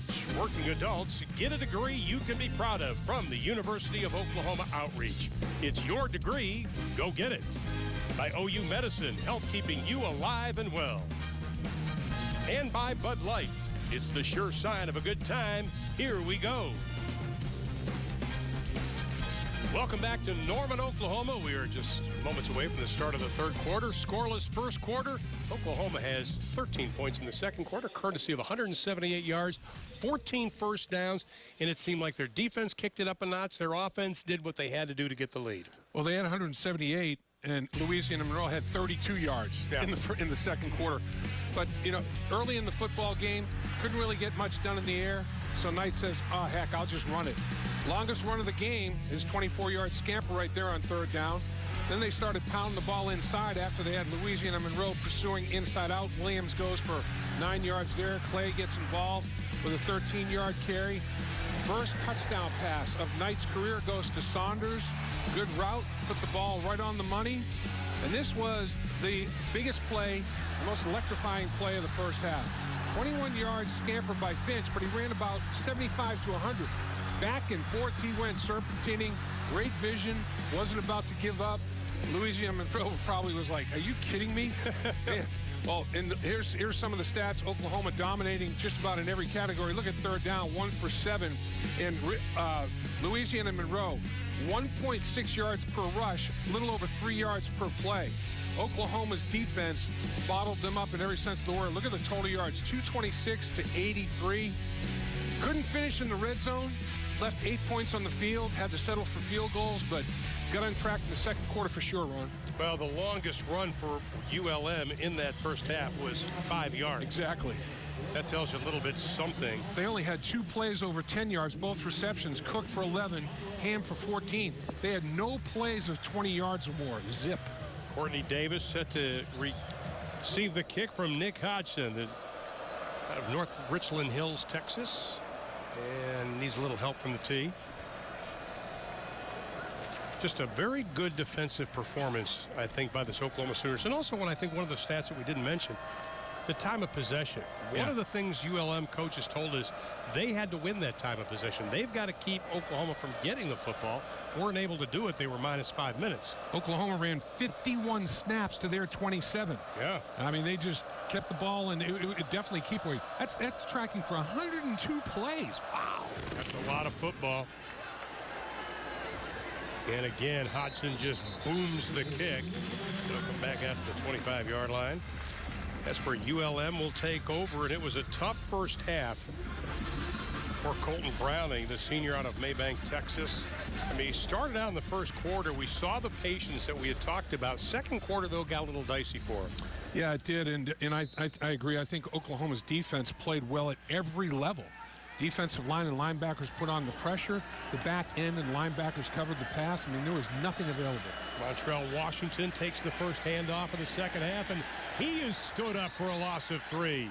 Shannon just scraped over the top. Everybody played their gap responsibility well, and Shannon inside-out pursuit was excellent. They had tying up blockers and can't get Shannon cut off, and it's loss, tackle for loss. Boy, Ben Reisenhofer just couldn't square up the shoulders to try to get Shannon. And it was a loss of 3. Second down and 13. ULM said they came in with a bigger game plan for a first game than they ever had because of the experience everybody had on offense. Right, they expanded that game plan, but Oklahoma shut it down. Browning into the flat. Pass is going to be called complete up to about the 28-yard line. That'll be a pickup of 6 on the play. ULM went 5 receivers, trips right, and they had twins to the left, and Oklahoma's all over it. I mean, they can't even think about running the deep routes, and nothing but short to intermediate routes because the pressure from Oklahoma has been so quick and so authoritative. Well, Teron Ham with his 3rd reception of the evening. ULM has missed their last 6 third-down conversions. They need 6 on this one. Here comes pressure. Pass caught over the middle. That'll be a first down for the Warhawks. Up over the 35 to the 36-yard line. Tavares May with the reception. Oklahoma in their 3-3-5 package once again, and they brought 5 out of it. And Browning knows, I got to get it out of my hand. It's a hot potato because they're coming. And first target that he saw available, he delivered. And May with his 4th catch of the night. Browning looks over. Joined in the backfield by Washington, the senior out of Bryan, Texas. And now he moves over, and he's got it. Stood up. Maybe a pickup of about 2 on the play. The Sooner front 4, that was a big question mark. And Ndulue obviously not playing with a 1-game suspension. And everybody talked about there's no really one player on this defensive front that's had any experience, a lot of it, to say the least. But they've done a nice job today. I think you tip your cap to Jerry Montgomery, the new defensive line coach, teaching great technique, footwork, hand placement has been outstanding. Playing a lot of one gap now. Browning rifling the pass to the outside. Incomplete. Pass was intended for May. Nice break on the football. Route recognition. Coming downhill is Zach Sanchez. Redshirt freshman out of Keller, Texas, just west of DFW Airport. Texas known for field goal kickers mainly and punters. 3rd and 7 or more favors the defense, Ron. See if Oklahoma can get off the field in this 3rd down conversion. Browning now 12 of 21 for just 81 yards. He needs 7 for the first down. 4-man pressure. Browning just dumps it off. Oh! Picked off. Intercepted by Julian Wilson. Boy, it went off the hands of Ciano. And, you know, turnovers are a big deal, Ron. Last year, Oklahoma had 13 interceptions, only forced 7 fumbles, and only recovered 3 of them. Fewest in school history. They get their first takeaway here. Ball behind Ciano a little bit. Tip drill. And defensive backs work on this every single day, every single practice.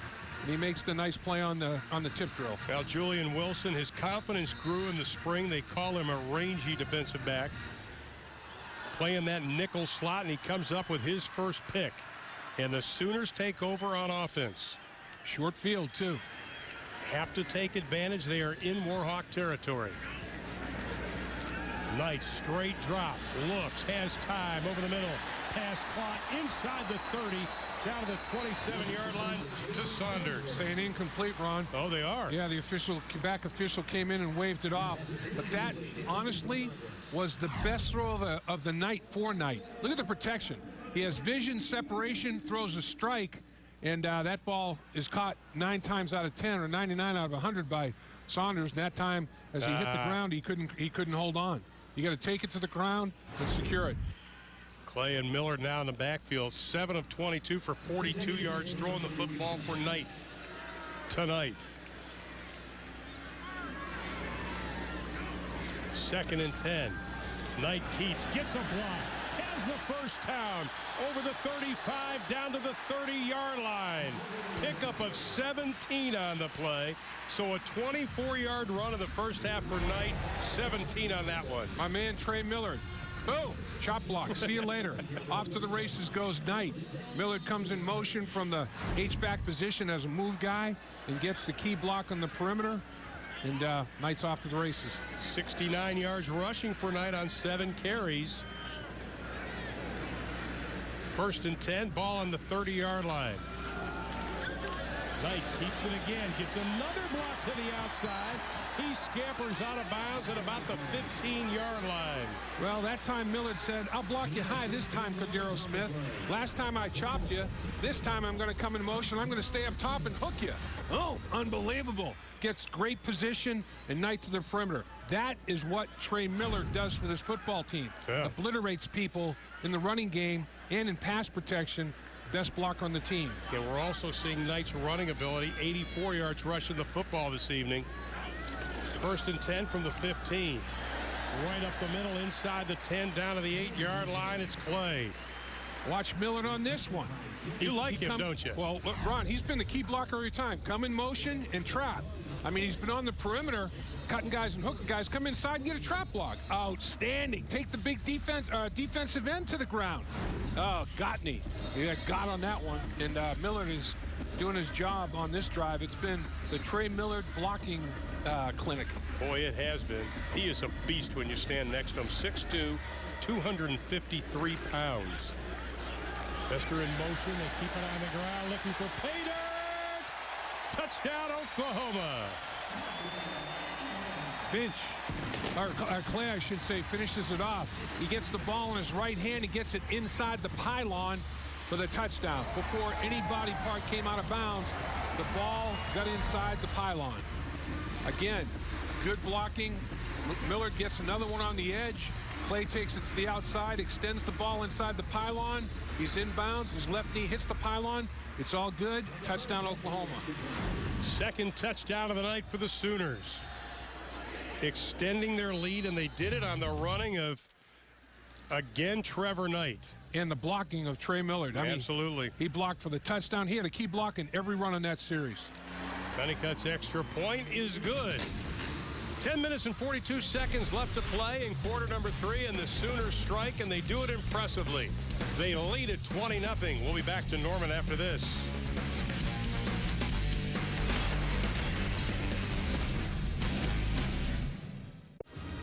With 10:42 left to play in quarter number 3, the Sooners have extended their lead to 20-0. Joining us now, the athletic director at the University of Oklahoma, starting his 16th year, my good friend, Joe Castiglione. Joe, I can't believe you've completed 15 years.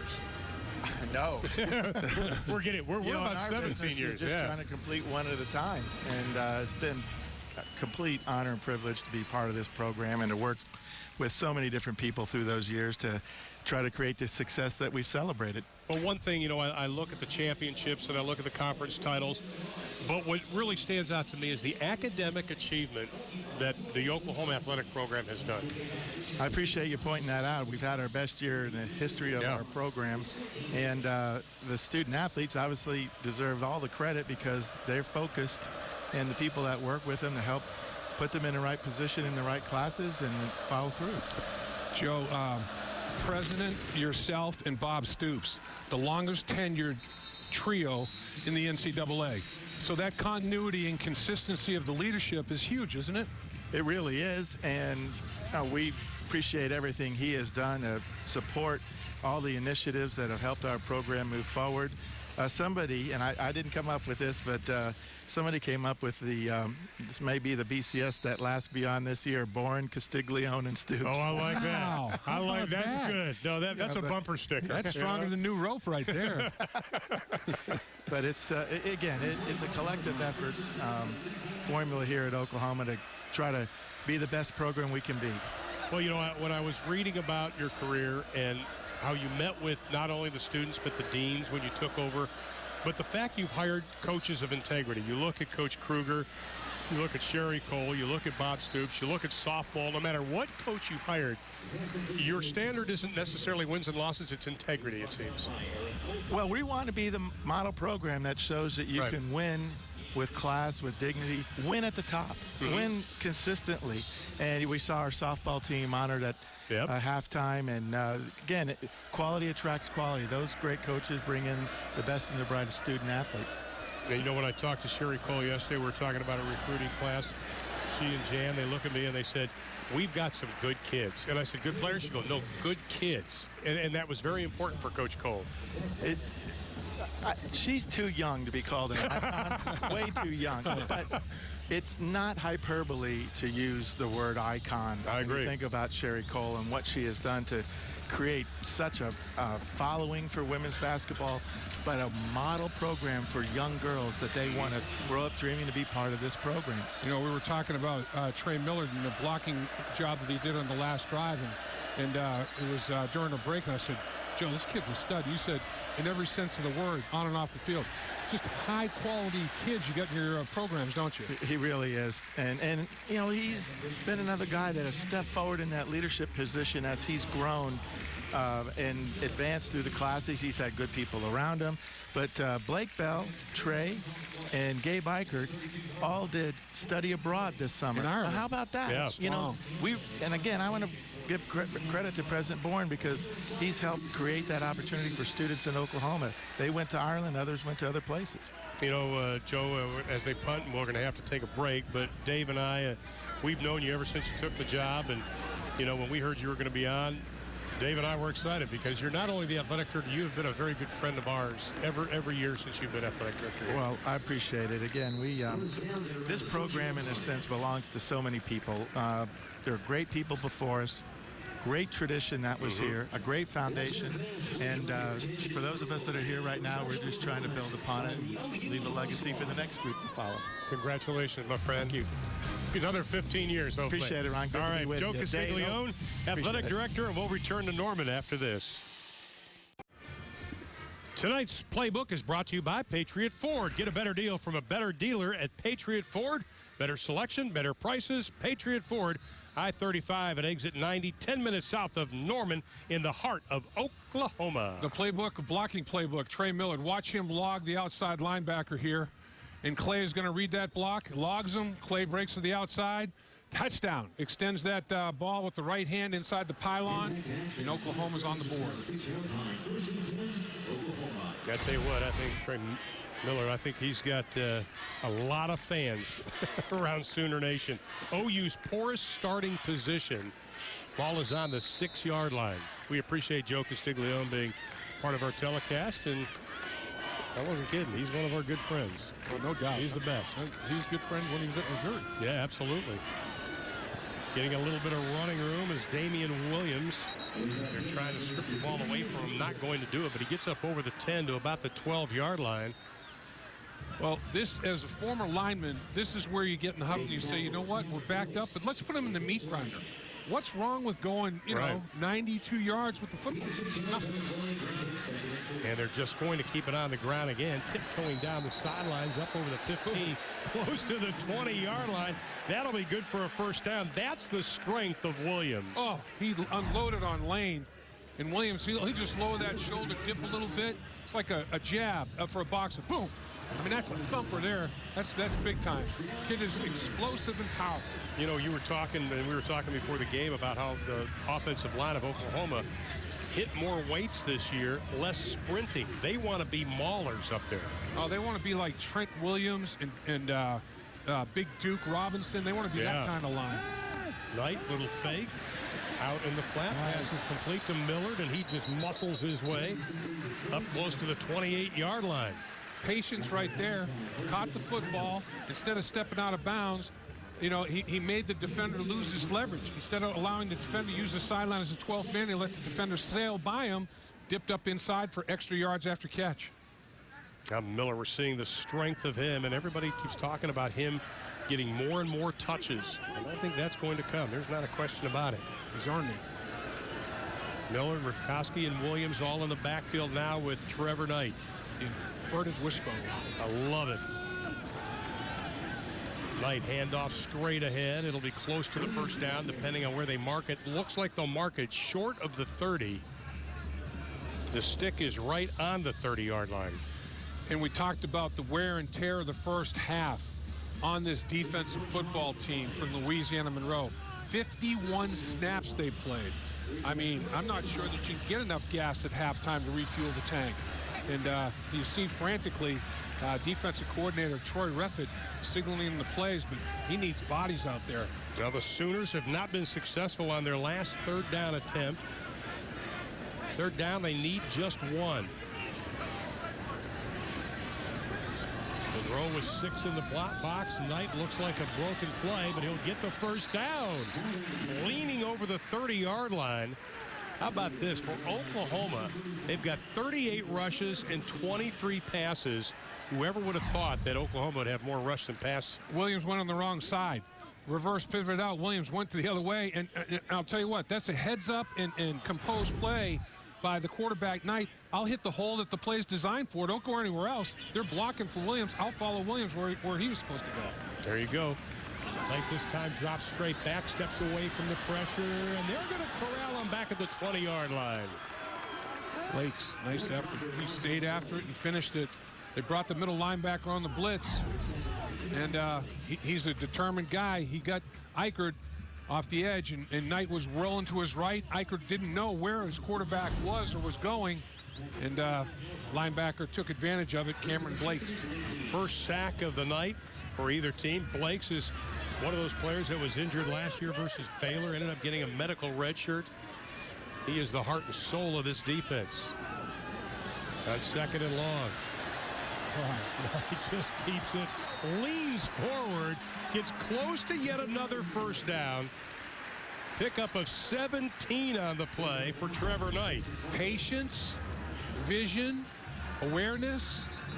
Guy's got some scoot to him. I'll tell you, I don't know what his 40 time is, but he has got functional football speed.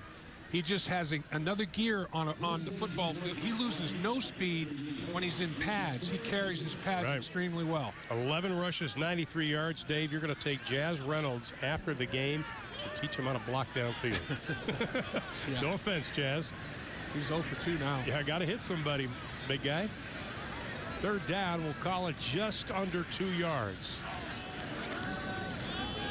Knight has to improvise. He does, but they're going to lose about 6 on the play. Finch tried to come up with it, and Knight wasn't sure what to do with it.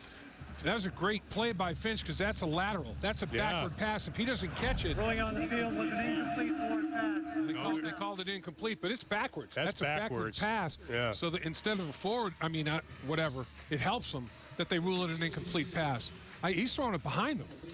And, you see Knight turn around and throw it behind his body, and they're calling it incomplete and punting it away. The first punt since the first quarter for Oklahoma. Barnett's had a good night tonight. And he drives this one. Another fair catch is called for. Sooners have been outstanding on special teams the last couple of years, and they continue it this season. We've got a timeout. 4:39 left in the third. Sooners by 20. Drink responsibly, brought to you by Bud Light. It's the sure side of a good time. Here we go. Along with Chad McKee, Dave Lapham, I'm Ron Thulin. Welcome to Norman, Oklahoma. Scoreless first quarter, but the Sooners have been able to hang 20 on Louisiana Monroe since then. But since the first quarter, OU's defense has really stopped Louisiana Monroe. The reason they've run 20 points on the board, Ron, Oklahoma's defense has allowed Monroe 2 first downs since the first quarter. And Monroe's defense, as a result, has been on the field for 64 snaps already. Wow. with 4 minutes and 38 seconds to go in the third quarter. Colton Browning looks, throws, ball tipped away. Good defensive effort again by the Sooners. Zach Sanchez playing for Cortez Johnson. Sanchez has been in a lot of plays tonight. Sanchez is saying, hey, I'm going to take advantage of my opportunity. You know what? If I get a chance to play, I'm going to provide tight coverage. I mean, you almost had to reverse roles there. He almost turned himself into the receiver, and the receiver had to play defensive back on that snap. Well, Devontae McNeil, the halfback, splits out wide to the left, and Browning again operating with an empty backfield. Sooners with only 3 down linemen. They bring 4. Oh. Browning's pass caught, but put down right away. That's the way you tackle. Nice hit by Lynn. You talk about reading a route combination and knowing what to do, and a safety coming downhill like a linebacker and delivering a thump. Ball's out of Browning's hand, and Lynn is on top of the receiver immediately, if not sooner. Textbook tackling. 3rd down. Monroe needs 7. Crowd starting to get into it. Timeout's going to be called by Oklahoma. Oklahoma, first charge of the second half. Timeout on the field. And as they take a timeout, so will we. Mike Stoops wants to talk about his defense. Sooners lead it by 20. Tonight's second half game summary is brought to you by WinStar World Resorts. WinStar, a whole new world of luxury. Let's take a look at our game summary for this evening so far, Dave. Well, do you think Oklahoma has dominated the line of scrimmage, Ron? Yeah, by like 240 yards. Wow. And Knight has been a big contributor with 94 yards rushing, only 50 in the air. I think that will improve, but it has been an unbelievable performance by Mike Stoops' group. This defense has been stellar. Now they're facing Louisiana Monroe, who's looking at 3rd and 7.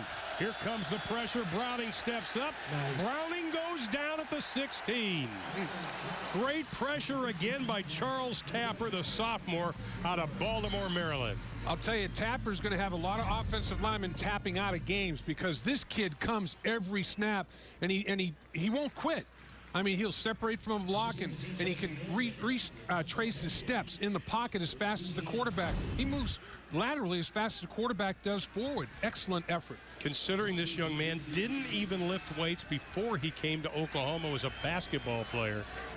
Athlete, yeah. Justin Minton, his 8th punt, and he's going to keep it. Tucks it, gets hit. He'll be short of the first down. Sooners have it on the 18. And Ron, that's a big thing for Louisiana Monroe. 4th down. They're so aggressive normally, but their offense has been stymied tonight. They're being shut out. Last year, they went 24 for 35 on 4th down, 69%. They have a 4th down chart. They try the fake punt on 4th down, backed up, and it backfires, and the Sooners are going to have a short field once again. Oklahoma has taken away a big part of Louisiana Monroe's strategy of making it a 4-down series. Now Clay comes up with a big play. Chad, you've got more on him. Brennan Clay is the last of the 3 members of the Cali trio. That was Kenny Stills and Tony Jefferson, who are now in the NFL. But Brennan Clay on special teams. I think Tony Jefferson, a hard-hitting safety, would have been proud of the tackle that Brennan Clay just made right there. Absolutely. No doubt. Knight keeps it. Nice play. Just dumps it off to Saunders. Touchdown, Oklahoma.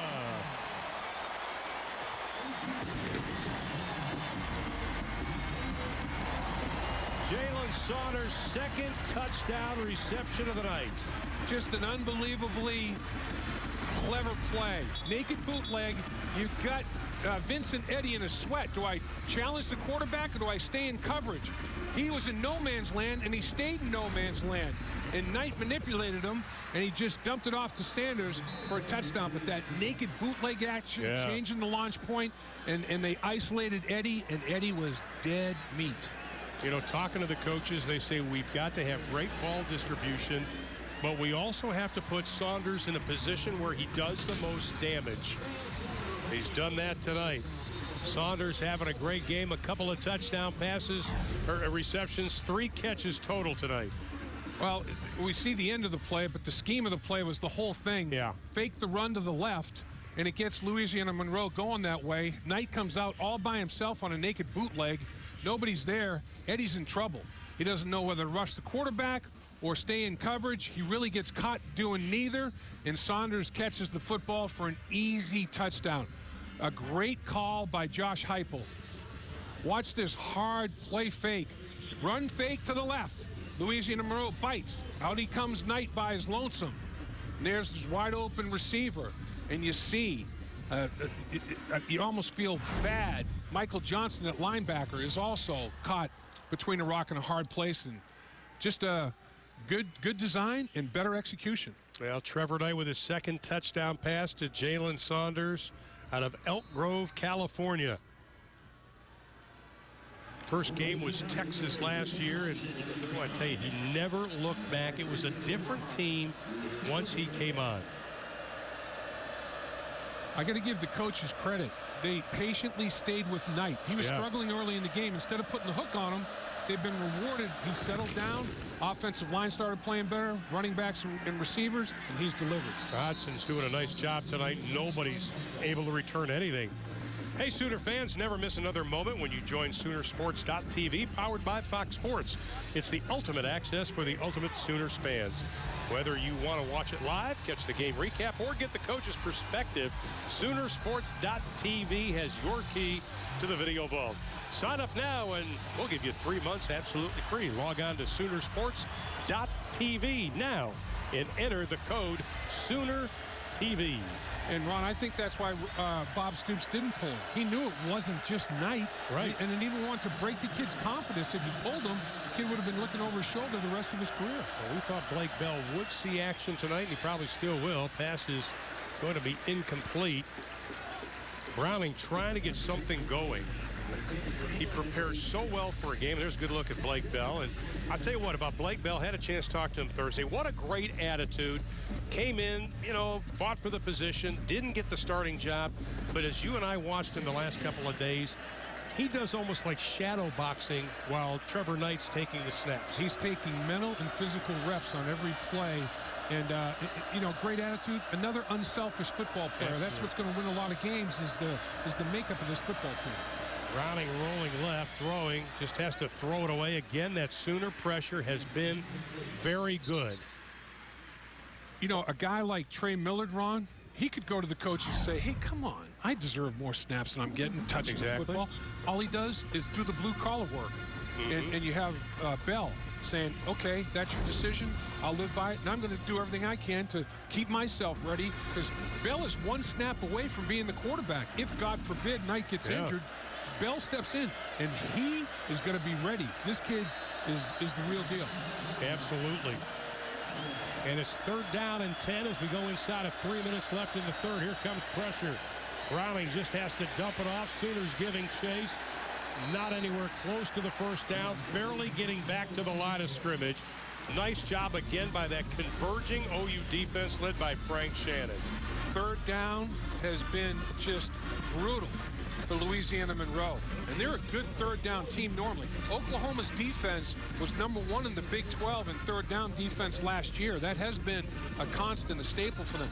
They have been dominant in 3rd down tonight. You win on 3rd down, you win time of possession, you win turnovers, you win the game, and Oklahoma's winning all 3. Justin Matton's going to have to ice down the leg going back to Monroe. Another punt. Here comes Saunders. Tries to get away. Tiptoes down the sideline. Breaks through. Has some running room. Over the 30. Still on his feet. Inside the 20-yard line. 45 yards on the return for Jalen Saunders. And one final thing that Oklahoma's dominating now is field position. Yeah. They've had 3 short fields in the second half, and that's the shortest of them all. Louisiana Monroe went for it on 4th down, didn't convert. Short field touchdown. Saunders sets him up for another short field score potentially with this outstanding punt return.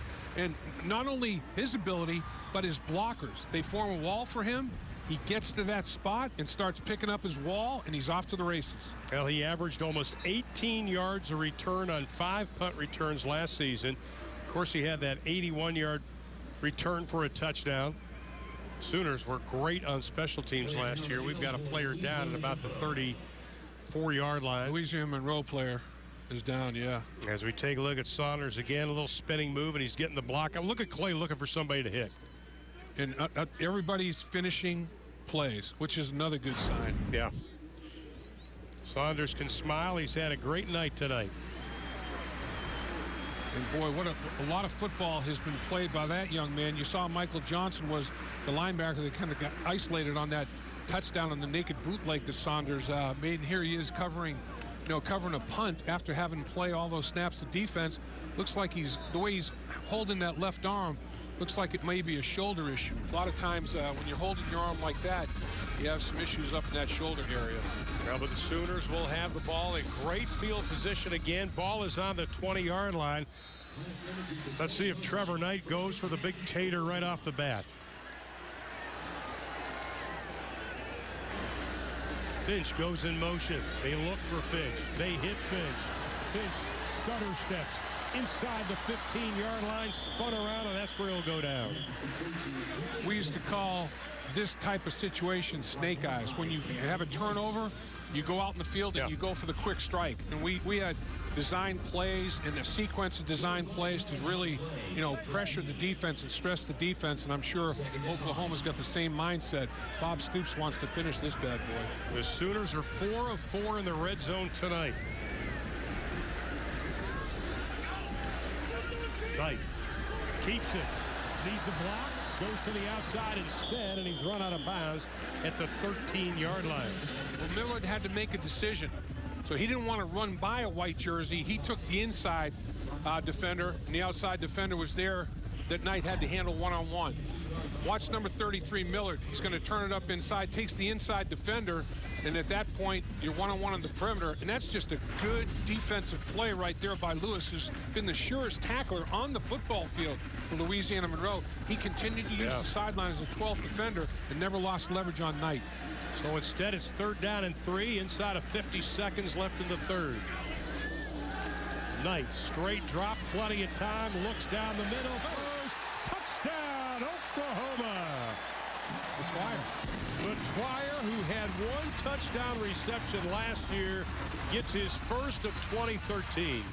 Ron, he's got the biggest hands. His hands are like pillows with suction cups on them. They're soft and they're big. And he is going to make a statement. He's feeling much more confident with the offense, and a play like that will up his confidence level dramatically.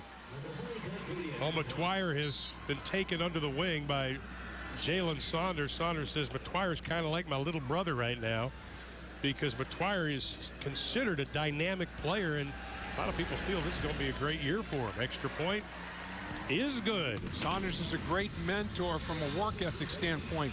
You just don't go out and play on Saturday. How do you get yourself ready mentally and physically all week long? Saunders is showing Matwire how to do that. And a nice, look at the protection, the separation and vision Knight has. Not only is he rushed, he's not rushed, I should say, he basically has space. He's not thrown out of a hole, and he can scan the whole field, and he puts it right on the money for Matwire. How about Knight so far tonight? The stats are improving ever since that first quarter.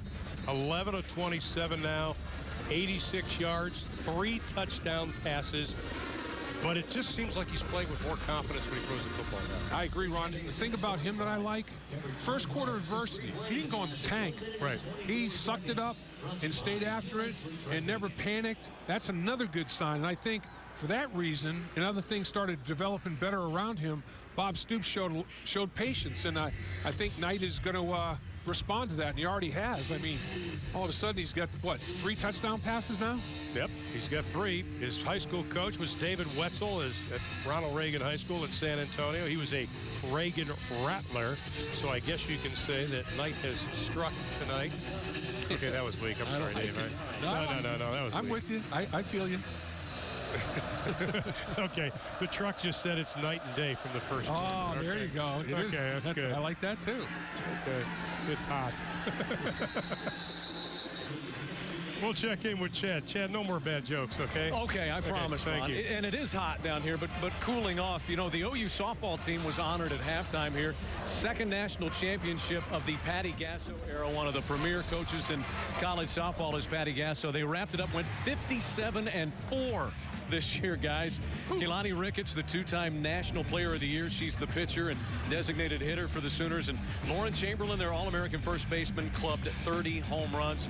They'll be a force to be reckoned with again next year because Lauren Chamberlain comes back with her 30 home runs. But that was a wonderful setting just up the road at the Softball College World Series in Oklahoma City. And a pretty wonderful night so far for Sooner fans tonight. Isn't Keilani Ricketts, isn't she the Babe Ruth of softball? Yes. There you go. Yes. I could hit her. I know I could, man. It's 57-4. Wow. That's Man, incredible. Now, Caesar makes the reception as Browning. That was probably his best pass of the evening. And that was good for a first down for Louisiana Monroe, trailing 34-0, closing seconds of the third. Browning just has to dump it in the flat. And that'll go incomplete with 8 seconds left. Sooners defense has been very, very good. Well, and they have won 23 straight games, Dave, when holding opponents under 20 points. Wow, that's strong. And they're pitching a shutout against Browning. Who would have thought, Ron, that Browning's 37th start could end in a shutout, and Knight's first start could end up with 3 touchdown passes. Oh, what a night. Okay, we're not done yet, I guess. Okay. Second down, pickup of about 2 on the play, and that'll be the end of quarter number 3. But an impressive quarter for the Oklahoma Sooners. 21 points on the board. Quarterback Trevor Knight throwing. The running has been outstanding. The defense has been good. We'll take a break. Fourth quarter straight ahead from Norman after this.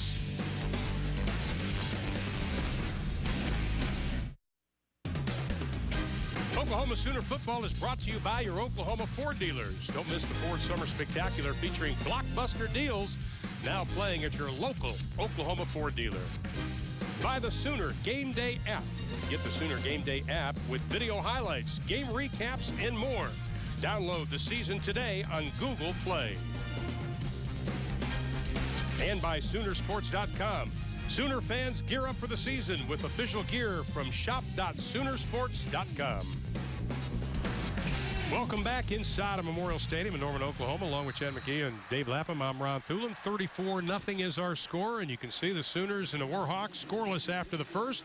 OU only 13 in the second, but then open it up in the third as we begin the fourth and final stanza. Browning's pass is incomplete on third down, and they'll have to kick it away again. Rashawn Caesar, the intended receiver. 2 for 13 on third down is Louisiana Monroe now, Ron. That is unbelievable. Yeah. When you look at how proficient this offense has been with a quarterback the caliber of Colton Browning. They were 47% last year on third down, and again they're going to have to kick it away, and Saunders electrified the crowd after his last return, and again Manton for the punt, number 9 of the evening.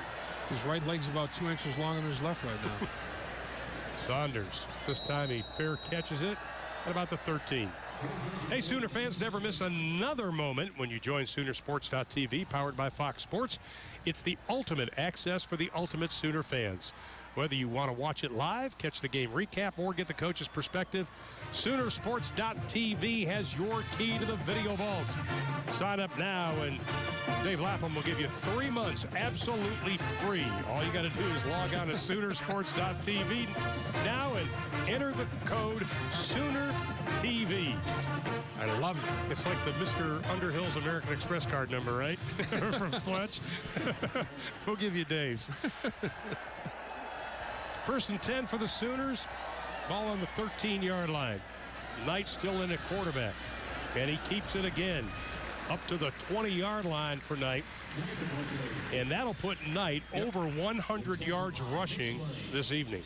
He was at 105, but he had lost 9 yards on some carries. Now he's back up over 100 again and averaging almost 8 yards a lug. That'll work. And they'll just keep it on the ground, and you can see a shoe comes flying off. Man, he blew a tire. Yeah, he did. He just snapped that bad boy. And Fitch is going to have to get another one. Going to take a pit stop. Good look at Cale Gundy, former OU quarterback, and now working with the running backs, Jay Norvell. On the right side there, one of the great offensive minds, and he's either the decoy or he's the actual signal giver. Knight, 13 rushes, 103 yards. And Oklahoma's 7 of 14 on third down. This is a makeable one. Penalty flag comes flying out, and they'll get the first down, but we've got 2 flags. Now, the first one is either lining up offside or an illegal formation. Let's see what the first one is. Legal shift on the offense. 2 men moving, not resetting. That penalty's declined. Holding, offense, number 68, 10-yard penalty, third down. Bronson Irwin called for the hold. That's not good to have 2 penalties on the same play offensively. Bob Stoops isn't liking that one iota. That's only the second penalty on Oklahoma, but we're going to give Bronson Irwin a little, we're going to give him a break on this. The senior out of Mustang, Oklahoma, just west of Oklahoma City. He was part of the Moore relief effort that you've heard a lot about tonight, and he, along with a bunch of OU players, going on and helping the folks in Moore, Oklahoma. So, Bronson, we like what you did, but quit grabbing on the guys. Yeah, that's a character guy right there. Absolutely. He also plays right tackle as well as right guard, so he's got a little bit of a position diversity to him. Well, again, the Sooners facing third down. Now it's backed up 11. Knight going deep, throwing over the top, caught. First down, Oklahoma. No, they're going to say, are they going to call it incomplete? They're going to say he was down. So Matwire comes up with a catch. It's Oklahoma's football, but that will be reviewed. Yeah, it'll be reviewed. Now, did he catch it and come down in full control of the ball? The officials are saying it was a catch and he was down. Louisiana Monroe came away with the football, but you talk about the throw.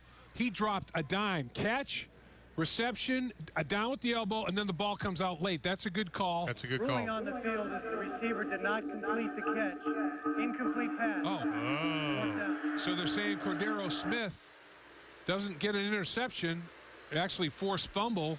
Well, if it was an incomplete pass, it should have been an interception. Yeah, the ball never hit the ground. Never hit the ground. And if it's his elbow's down and they really's got possession and he's down, it should be a catch. So basically, they're doing the one thing that I think it shouldn't be of the 3 possibilities. They're showing it on the big screen here at the stadium, and it's as you can imagine, the boos, yeah. Yeah, it's being looked at. It's being reviewed right now.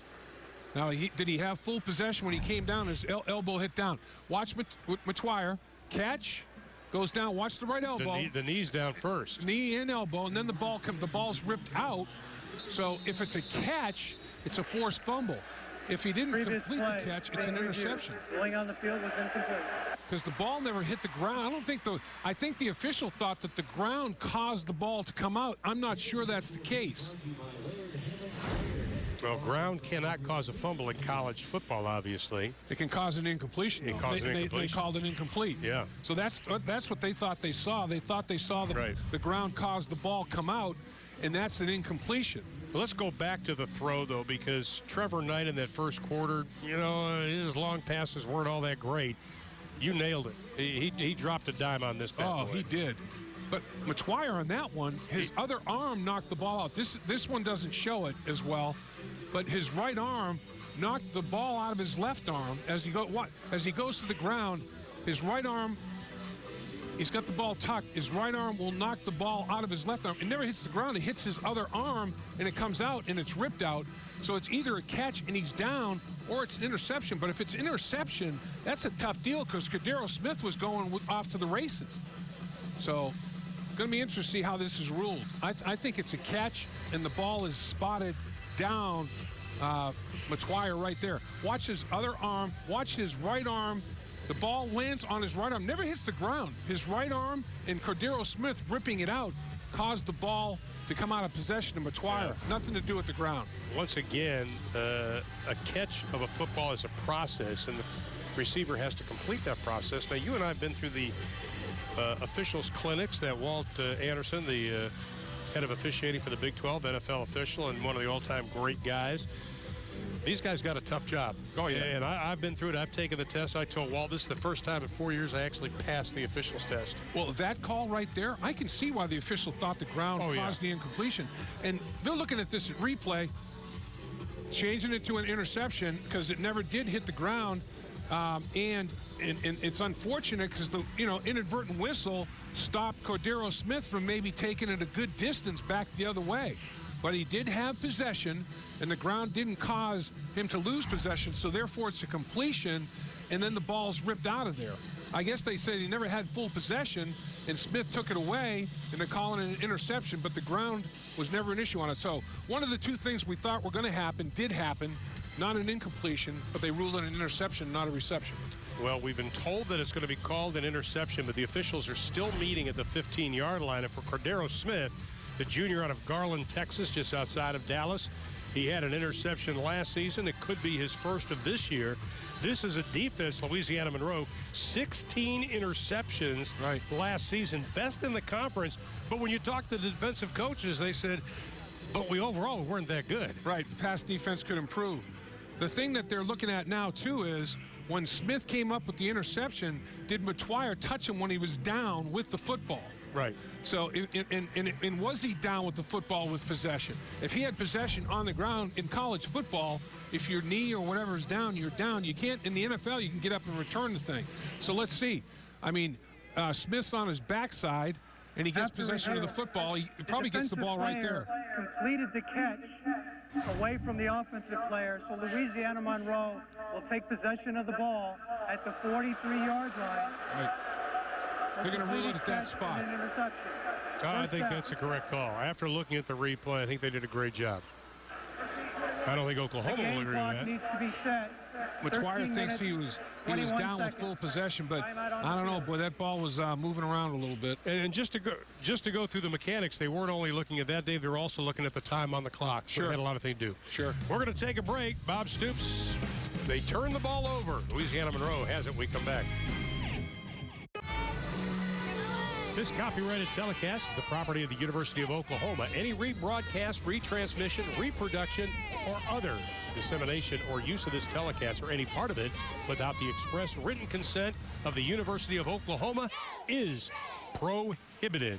And if you do that, we're going to say send Trey Miller to your house. Blake Bell beginning to warm up on the sideline, and I think we may be able to see him here in a few minutes. He's warmed up a few times during the course of the game, but circumstances now dictate with a 34-point lead. Let Bell knock some rust and dust off. Absolutely. Browning's going to stay in there. Pass is incomplete. And as he has had to do all night long, he's bobbing and weaving back there. The pocket has broken down quickly for him on occasion, and Eric Stryker, as he's done on multiple occasions this evening, is the guy that applied the pressure. I really like Stryker. Yeah. He's got a great body lean on his pass rush. He's got good hands. He can really dip that shoulder. He gets the edge on people. He's got a bright future. He was 198 pounds. Now he's close to 220. Good and the training coaches camp. just talked about him a lot. Browning's pass is complete in Sooner territory down to the 48-yard line. Pass is caught by Jerron Ham. Good coverage by Sanchez, but the ball was thrown perfectly to the back shoulder. This ball is thrown right to the spot where only the receiver can make a play on it. Good execution right there. Not bad defensive coverage whatsoever. Ham's a big target at 6'4", 233. He's got 4 catches tonight. Browning goes back to work. Clock inside of 13 minutes left to play in this ball game. Browning, the quick drop, quick shot. And they'll be able to pick up about 3 on the play. Again, going right back to Jerron Ham. 5 receptions so far this evening. Yeah, that's just pitch and catch right there. It only picked up 3-4 yards. It's almost like an extension of your running game. You know, you rise up and throw one out quickly to the perimeter when you have man coverage out there. 2nd down and 7. Here comes some pressure. Browning goes over the middle. That'll be a 1st down for the Warhawks. Oh, they throw the flag.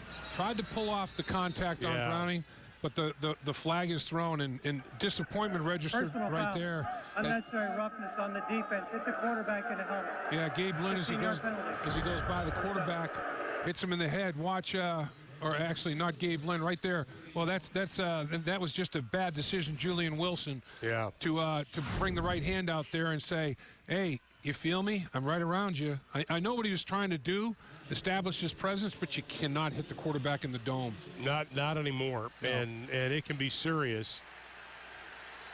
You know, any contact above the shoulders you're risking a lot. Mike Stoops doesn't like that. That's the second big penalty. 15-yarder. Tapper had one in the first half. First time in the red zone for the Warhawks. Browning looks, goes deep into the corner of the end zone, incomplete. Intended again for Ham. And the best defensive player on the football team, Aaron Colvin, in coverage right there, had perfect position. And Colvin is just about everything you want in a cornerback. I mean, body type, his technique. He's a willing tackler. Again, probably third or fourth round pick if he came out early, decided to play that senior year, and I think he'll be a first round choice. Good move. Second down and 10 from the 19-yard line. This time they'll try to run it, handing it off to Devontae McNeil. He gets close to the 15-yard line. That'll bring up a third down situation. Well, they haven't been in the red zone very often, Ron, but one of the times they're in the red zone early in the game, Harley Ciano had a huge offensive pass interference penalty that took them out of the red zone, and they ended up getting no points out of it. So can't afford any penalties once you get in the scoring zone. Well, we know they're going to go for it on fourth down. They just want to make that fourth down probably manageable right now if they can't get the first. Down 37 zip. It's four-down territory everywhere now. Browning alone in the backfield. Sooners showing like they're bringing pressure, and here they come. Browning reads it, throws it, and that's going to be incomplete. Running out of the backside of the end zone is Rashawn Caesar. Browning, I tell you what, that was a pretty good pass, though, considering he had that kind of pressure on him. Yeah, and he's disappointed in keeping on the field of play. But the reason this incompletion occurred is that right there. Coming off the edge is our main man, and I'm talking about this pass rusher extraordinaire, Eric Stryker. Monroe. First charge in the second half. Stryker caused that incompletion, made Browning throw the ball off the field of play. Now, Browning's had a tough night tonight, but he's facing fourth down. When we come back with 11:01 to play in the ballgame. To the strains of Sweet Caroline by Neil Diamond. Sooners lead at 34-0 along with Jed McKee and Dave Lapham. I'm Ron Poulin. Good to have you with us tonight. I'm sorry, I don't mean to laugh when I hear that song. Parents, see what those thousands of dollars of education funds do? I can't say Kids are having fun. I ever painted myself, you know? Not knowingly. Third down, fourth down and 7. Ball's on the 16-yard line for Louisiana Monroe. Browning all alone again in the backfield. Three wide receivers to the right, and now the Sooners want to talk about it. Second charge in the second half. 30-second timeout. There's no way that Mike Stoops does not want to pitch a shutout. He wants to execute on fourth down, get off the football field, and let his offense take another shot. And he's talking about it right now. I tell you, he had a lot of criticism at the end of last year, but nobody criticizes Mike more than Mike does.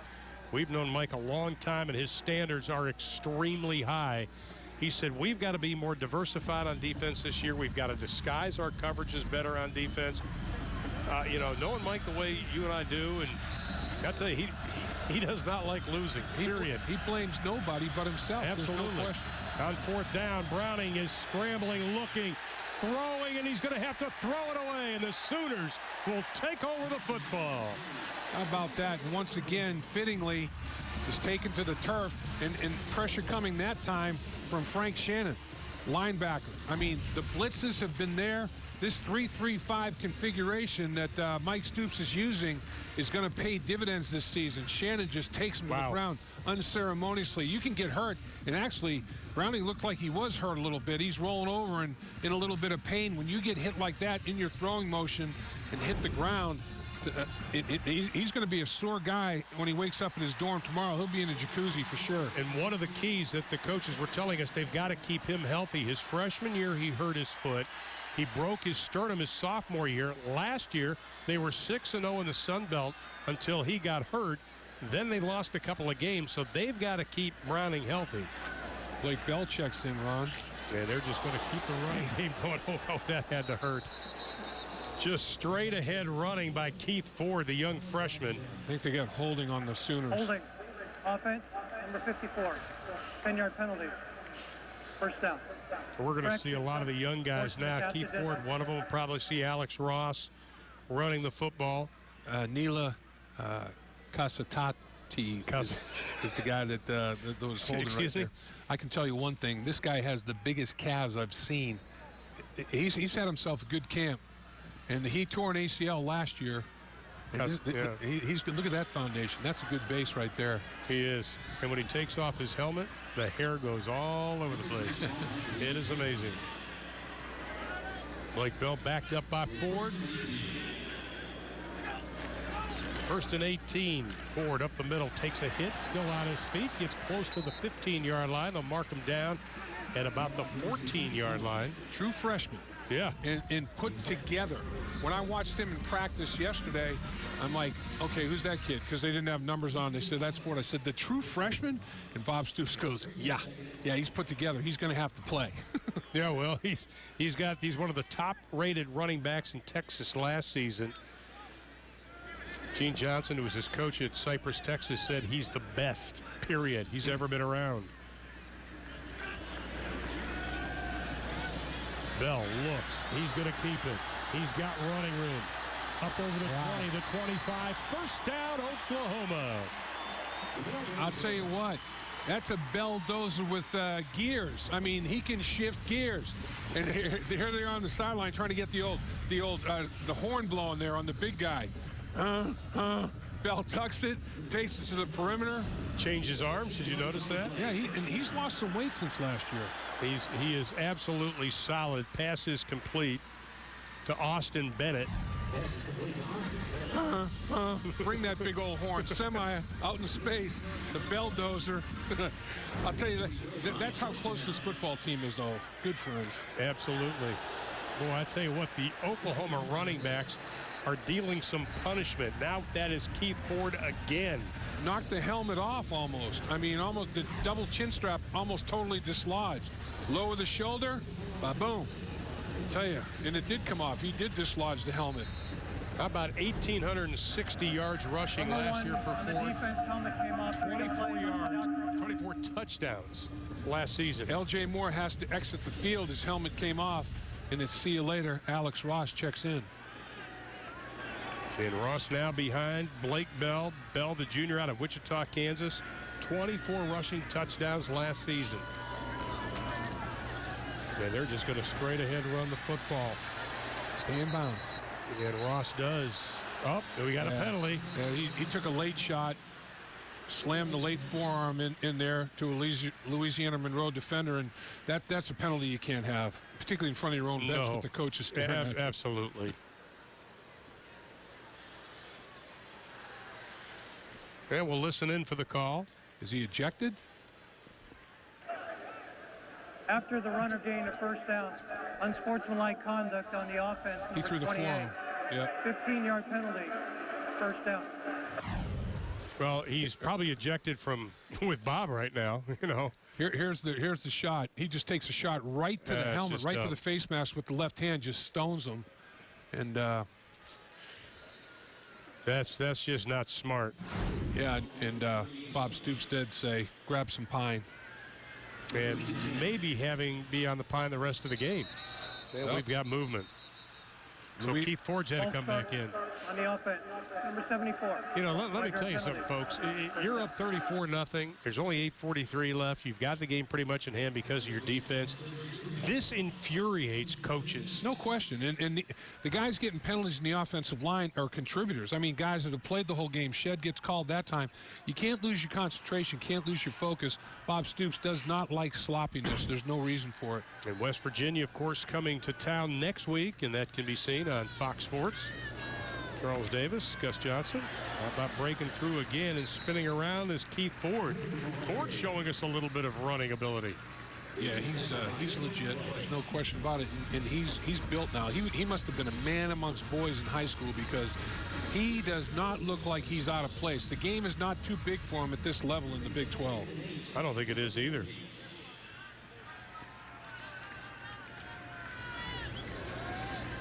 On second down, we'll call it about 8.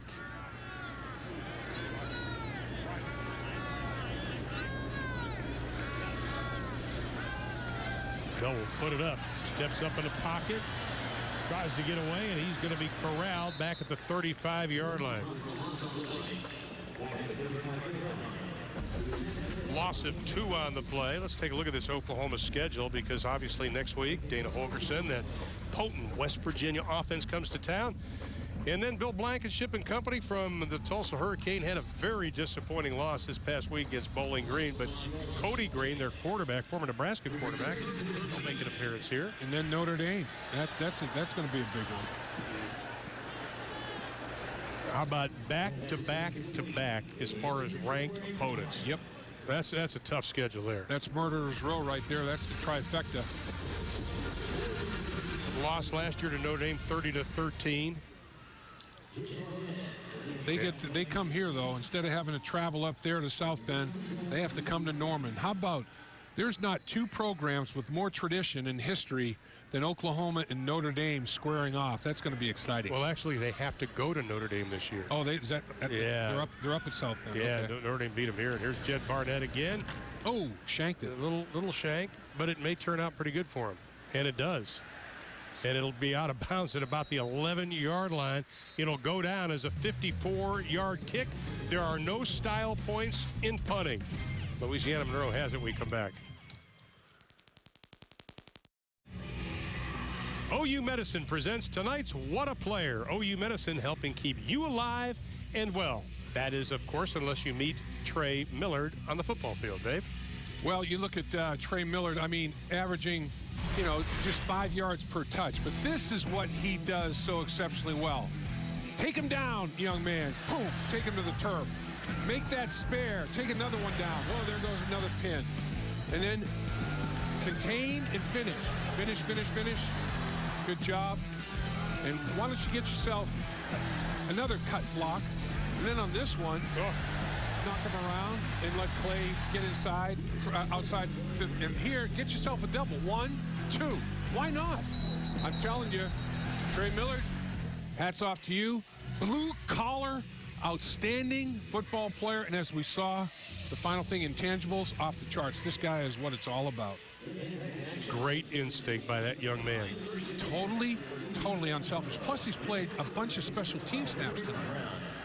1st and 10 from the 11-yard line for Louisiana Monroe, and they'll try to run the football. Looks like Braille Brown is checked into the lineup. The sophomore from not too far from here, Shawnee, Oklahoma. Braley, high school career, he threw for over 4,000 yards, rushed for 1,000 yards receiving. He threw 63 passes last season, and I guess Colton Browning, they're saying, wait a minute, we still have the Sun Belt Conference to come up. We've got the rest of our schedule, and not going to take a chance of him getting hurt with 6.5 left. So Braley Brown of Shawnee, Oklahoma in the lineup now.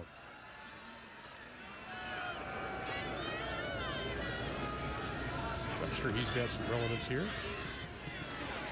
I agree. Hand off over the right side. Washington gets close to the 20-yard line. That'll be about 1.5 yards short of the first down. Clock continues to run as we near 6 minutes.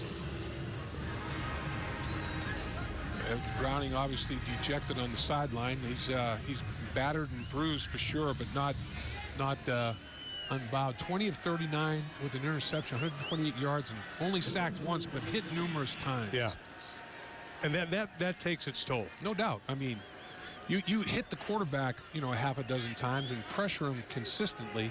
Hard to execute. Now the first quarter was a good one for Louisiana Monroe. Looks like they were moving the football, but since then they haven't done a whole lot on offense. And the Oklahoma defense on 3rd down, led by Corey Nelson, stands up Washington. Ron, let me put a bow on Mr. Miller if I can for a second. Right there, big old number 33. If he were just a fullback, he'd have a problem in the NFL because fullback's a dying breed. They only play like 20% of the snaps. But he can play fullback, tight end, H-back, every special team. Right. He has got so much versatility and diversity in his position abilities. He'll be around the league a long time. Now Sterling Shepard now back to receive the kick. Justin Manton, this is punt number 10. Oof. And it's a good one. Shepard backing up to the 35-yard line. Fair catch called. And that's where the Sooners will take over. We've got 4 minutes and 44 seconds left to play in this football game. Sooners opening up 2013 with a win. Bob Stoops on the verge of winning his 150th game. They lead at 34-0. And our play of the game is presented by OU Outreach, working adults. Get a degree you can be proud of from the University of Oklahoma Outreach. It's your degree. Go get it. How about Roy Finch? Starts to the right, and then that little jump cut, which got him going to the left. So he's run about over 50 yards already, and then he decides to serpentine back the other way, and the football field is over 50 yards wide. That jump cut right there I do on the treadmill every morning, and he broke it out in the game tonight. This kid, watch this jump cut. Woo! Airborne, wow. Jumps about 3 or 4 yards laterally and pulls away from the defender. That's an athlete right there. And when you look at Roy Finch, the word maturity comes into play. Was a great runner 2 years ago. Didn't do a whole lot. Kind of fell out of favor last year. I think they're going to be utilizing him a lot more. Bell has the pass complete. Bell obviously getting playing time. Trevor Knight, his day is done. Pass was complete. Deron Neal, the sophomore out of St. Louis, Missouri.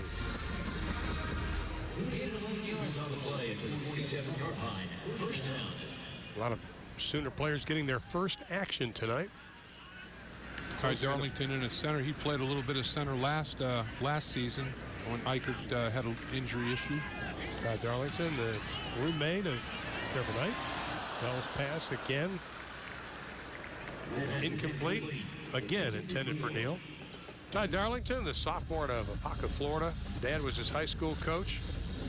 You know, when Eichert was hurt in the Baylor game, Darlington came in and played extremely well. They like Ty Darlington as the backup. Yeah, he's gonna be the heir apparent, and it's gonna be the battery of Darlington tonight. They're best buds and roommates, and they got a bright future here in Norman, Oklahoma. That's second down and 10. Straight ahead handoff to Keith Ford. And I got a feeling we won't see Alex Ross anymore. Yeah, I agree with that. And I wonder when we will see Alex Ross again. I know. I got a funny feeling he's going to be doing some extra laps or push-ups or sprints. Yeah, I mean, you certainly can't lose your poise and composure like that. I mean, if somebody upsets you, take it out on the next snap in a legal fashion. Don't put your team in jeopardy. That's a selfish thing to do. That's absolutely right. Closing inside of 3.5 minutes. Third down and 8 for the Sooners. Blake Bell in at quarterback. Joined in the backfield by Keith Ford. Timeout, Oklahoma. And we've got a timeout. Second half. 30-second timeout. You know, I mentioned the fact that Bob Stoops is 8 wins away coming into this game from tying Barry Switzer for the most wins in Oklahoma history, and tonight will be win number 150. That sounds pretty good, but when you put it up against everybody else, it is very, very impressive, Dave. How quickly he has gotten to 150 wins. I mean, that's it'll be 150 wins in 187 games. When you are at a school like Oklahoma and win over 80% of your football games, and you have 10-win seasons in your first 14 years, that's consistency of excellence. I mean, to get, 1 year like that is one thing, but to, climb the ladder of success is one thing. But to stay on the top of the ladder of success and not fall back down it, like he has for over a decade, is remarkable. Well, Barry did it in 16 years. Sorry, Barry. Just thought I'd mention that. Hand off to Ford, left side, looking for the first down, and he's got it, and then some, but a flag comes flying in. Yeah, it's going to be another holding penalty. It's going to nullify that nice effort, but it doesn't diminish the outstandingness of Ford. Offense, number 56, 10-yard penalty, third down. In fairness to Barry, though, there were fewer games played per season when Barry was coaching, so let's take a look at the right there. You have the tackle, you have the grab, and was that Darlington that took his man down inside? It was Darlington as he was trying to continue to sustain contact with the nose. How about this, Dave? Over the past 5 seasons, only Alabama with 61, Oregon with 56 have won more games than that man right there, and you can see the winningest coaches in Oklahoma history. And think about it. Coach Switzer, Coach Wilkinson, Benny Owen. Bud Wilkinson. That's pretty good company to be keeping. I'm telling you that. You got to pitch yourself. Well, Alex Ross is coming back into the ball game. Let's see what he does after that unforced error, shall we say? Yeah. Bell's pass. High, caught. Beautiful reception by Neal. And that'll be close to the first down. Clock inside of 2:40 now. Well, when you've had the success that Bob Stoops has had, you can recruit anybody. I mean, you can get in anybody's kitchen table and talk to the parents and the athlete. And he has got a bunch of football players. You can see, I mean, wholesale substitutions now. Actually bringing in the punt team, but wholesale substitutions on that second offense. And the backups, they're hungry to get more snaps. Oh, yeah. They want to show that they're worthy of snaps. And they're good football players. And it's a nice position to be in. Only 3 BCS coaches have been at their schools longer than Bob Stoops, Frank Beamer, Tony Blankney at Troy, and, of course, Mac Brown at the University of Texas. As the punt goes inside the 15, keeps rolling down to about the 13. Hey, Sooner fans, never miss another moment when you join Soonersports.tv, powered by Fox Sports. It's the ultimate access for the ultimate Sooner fans.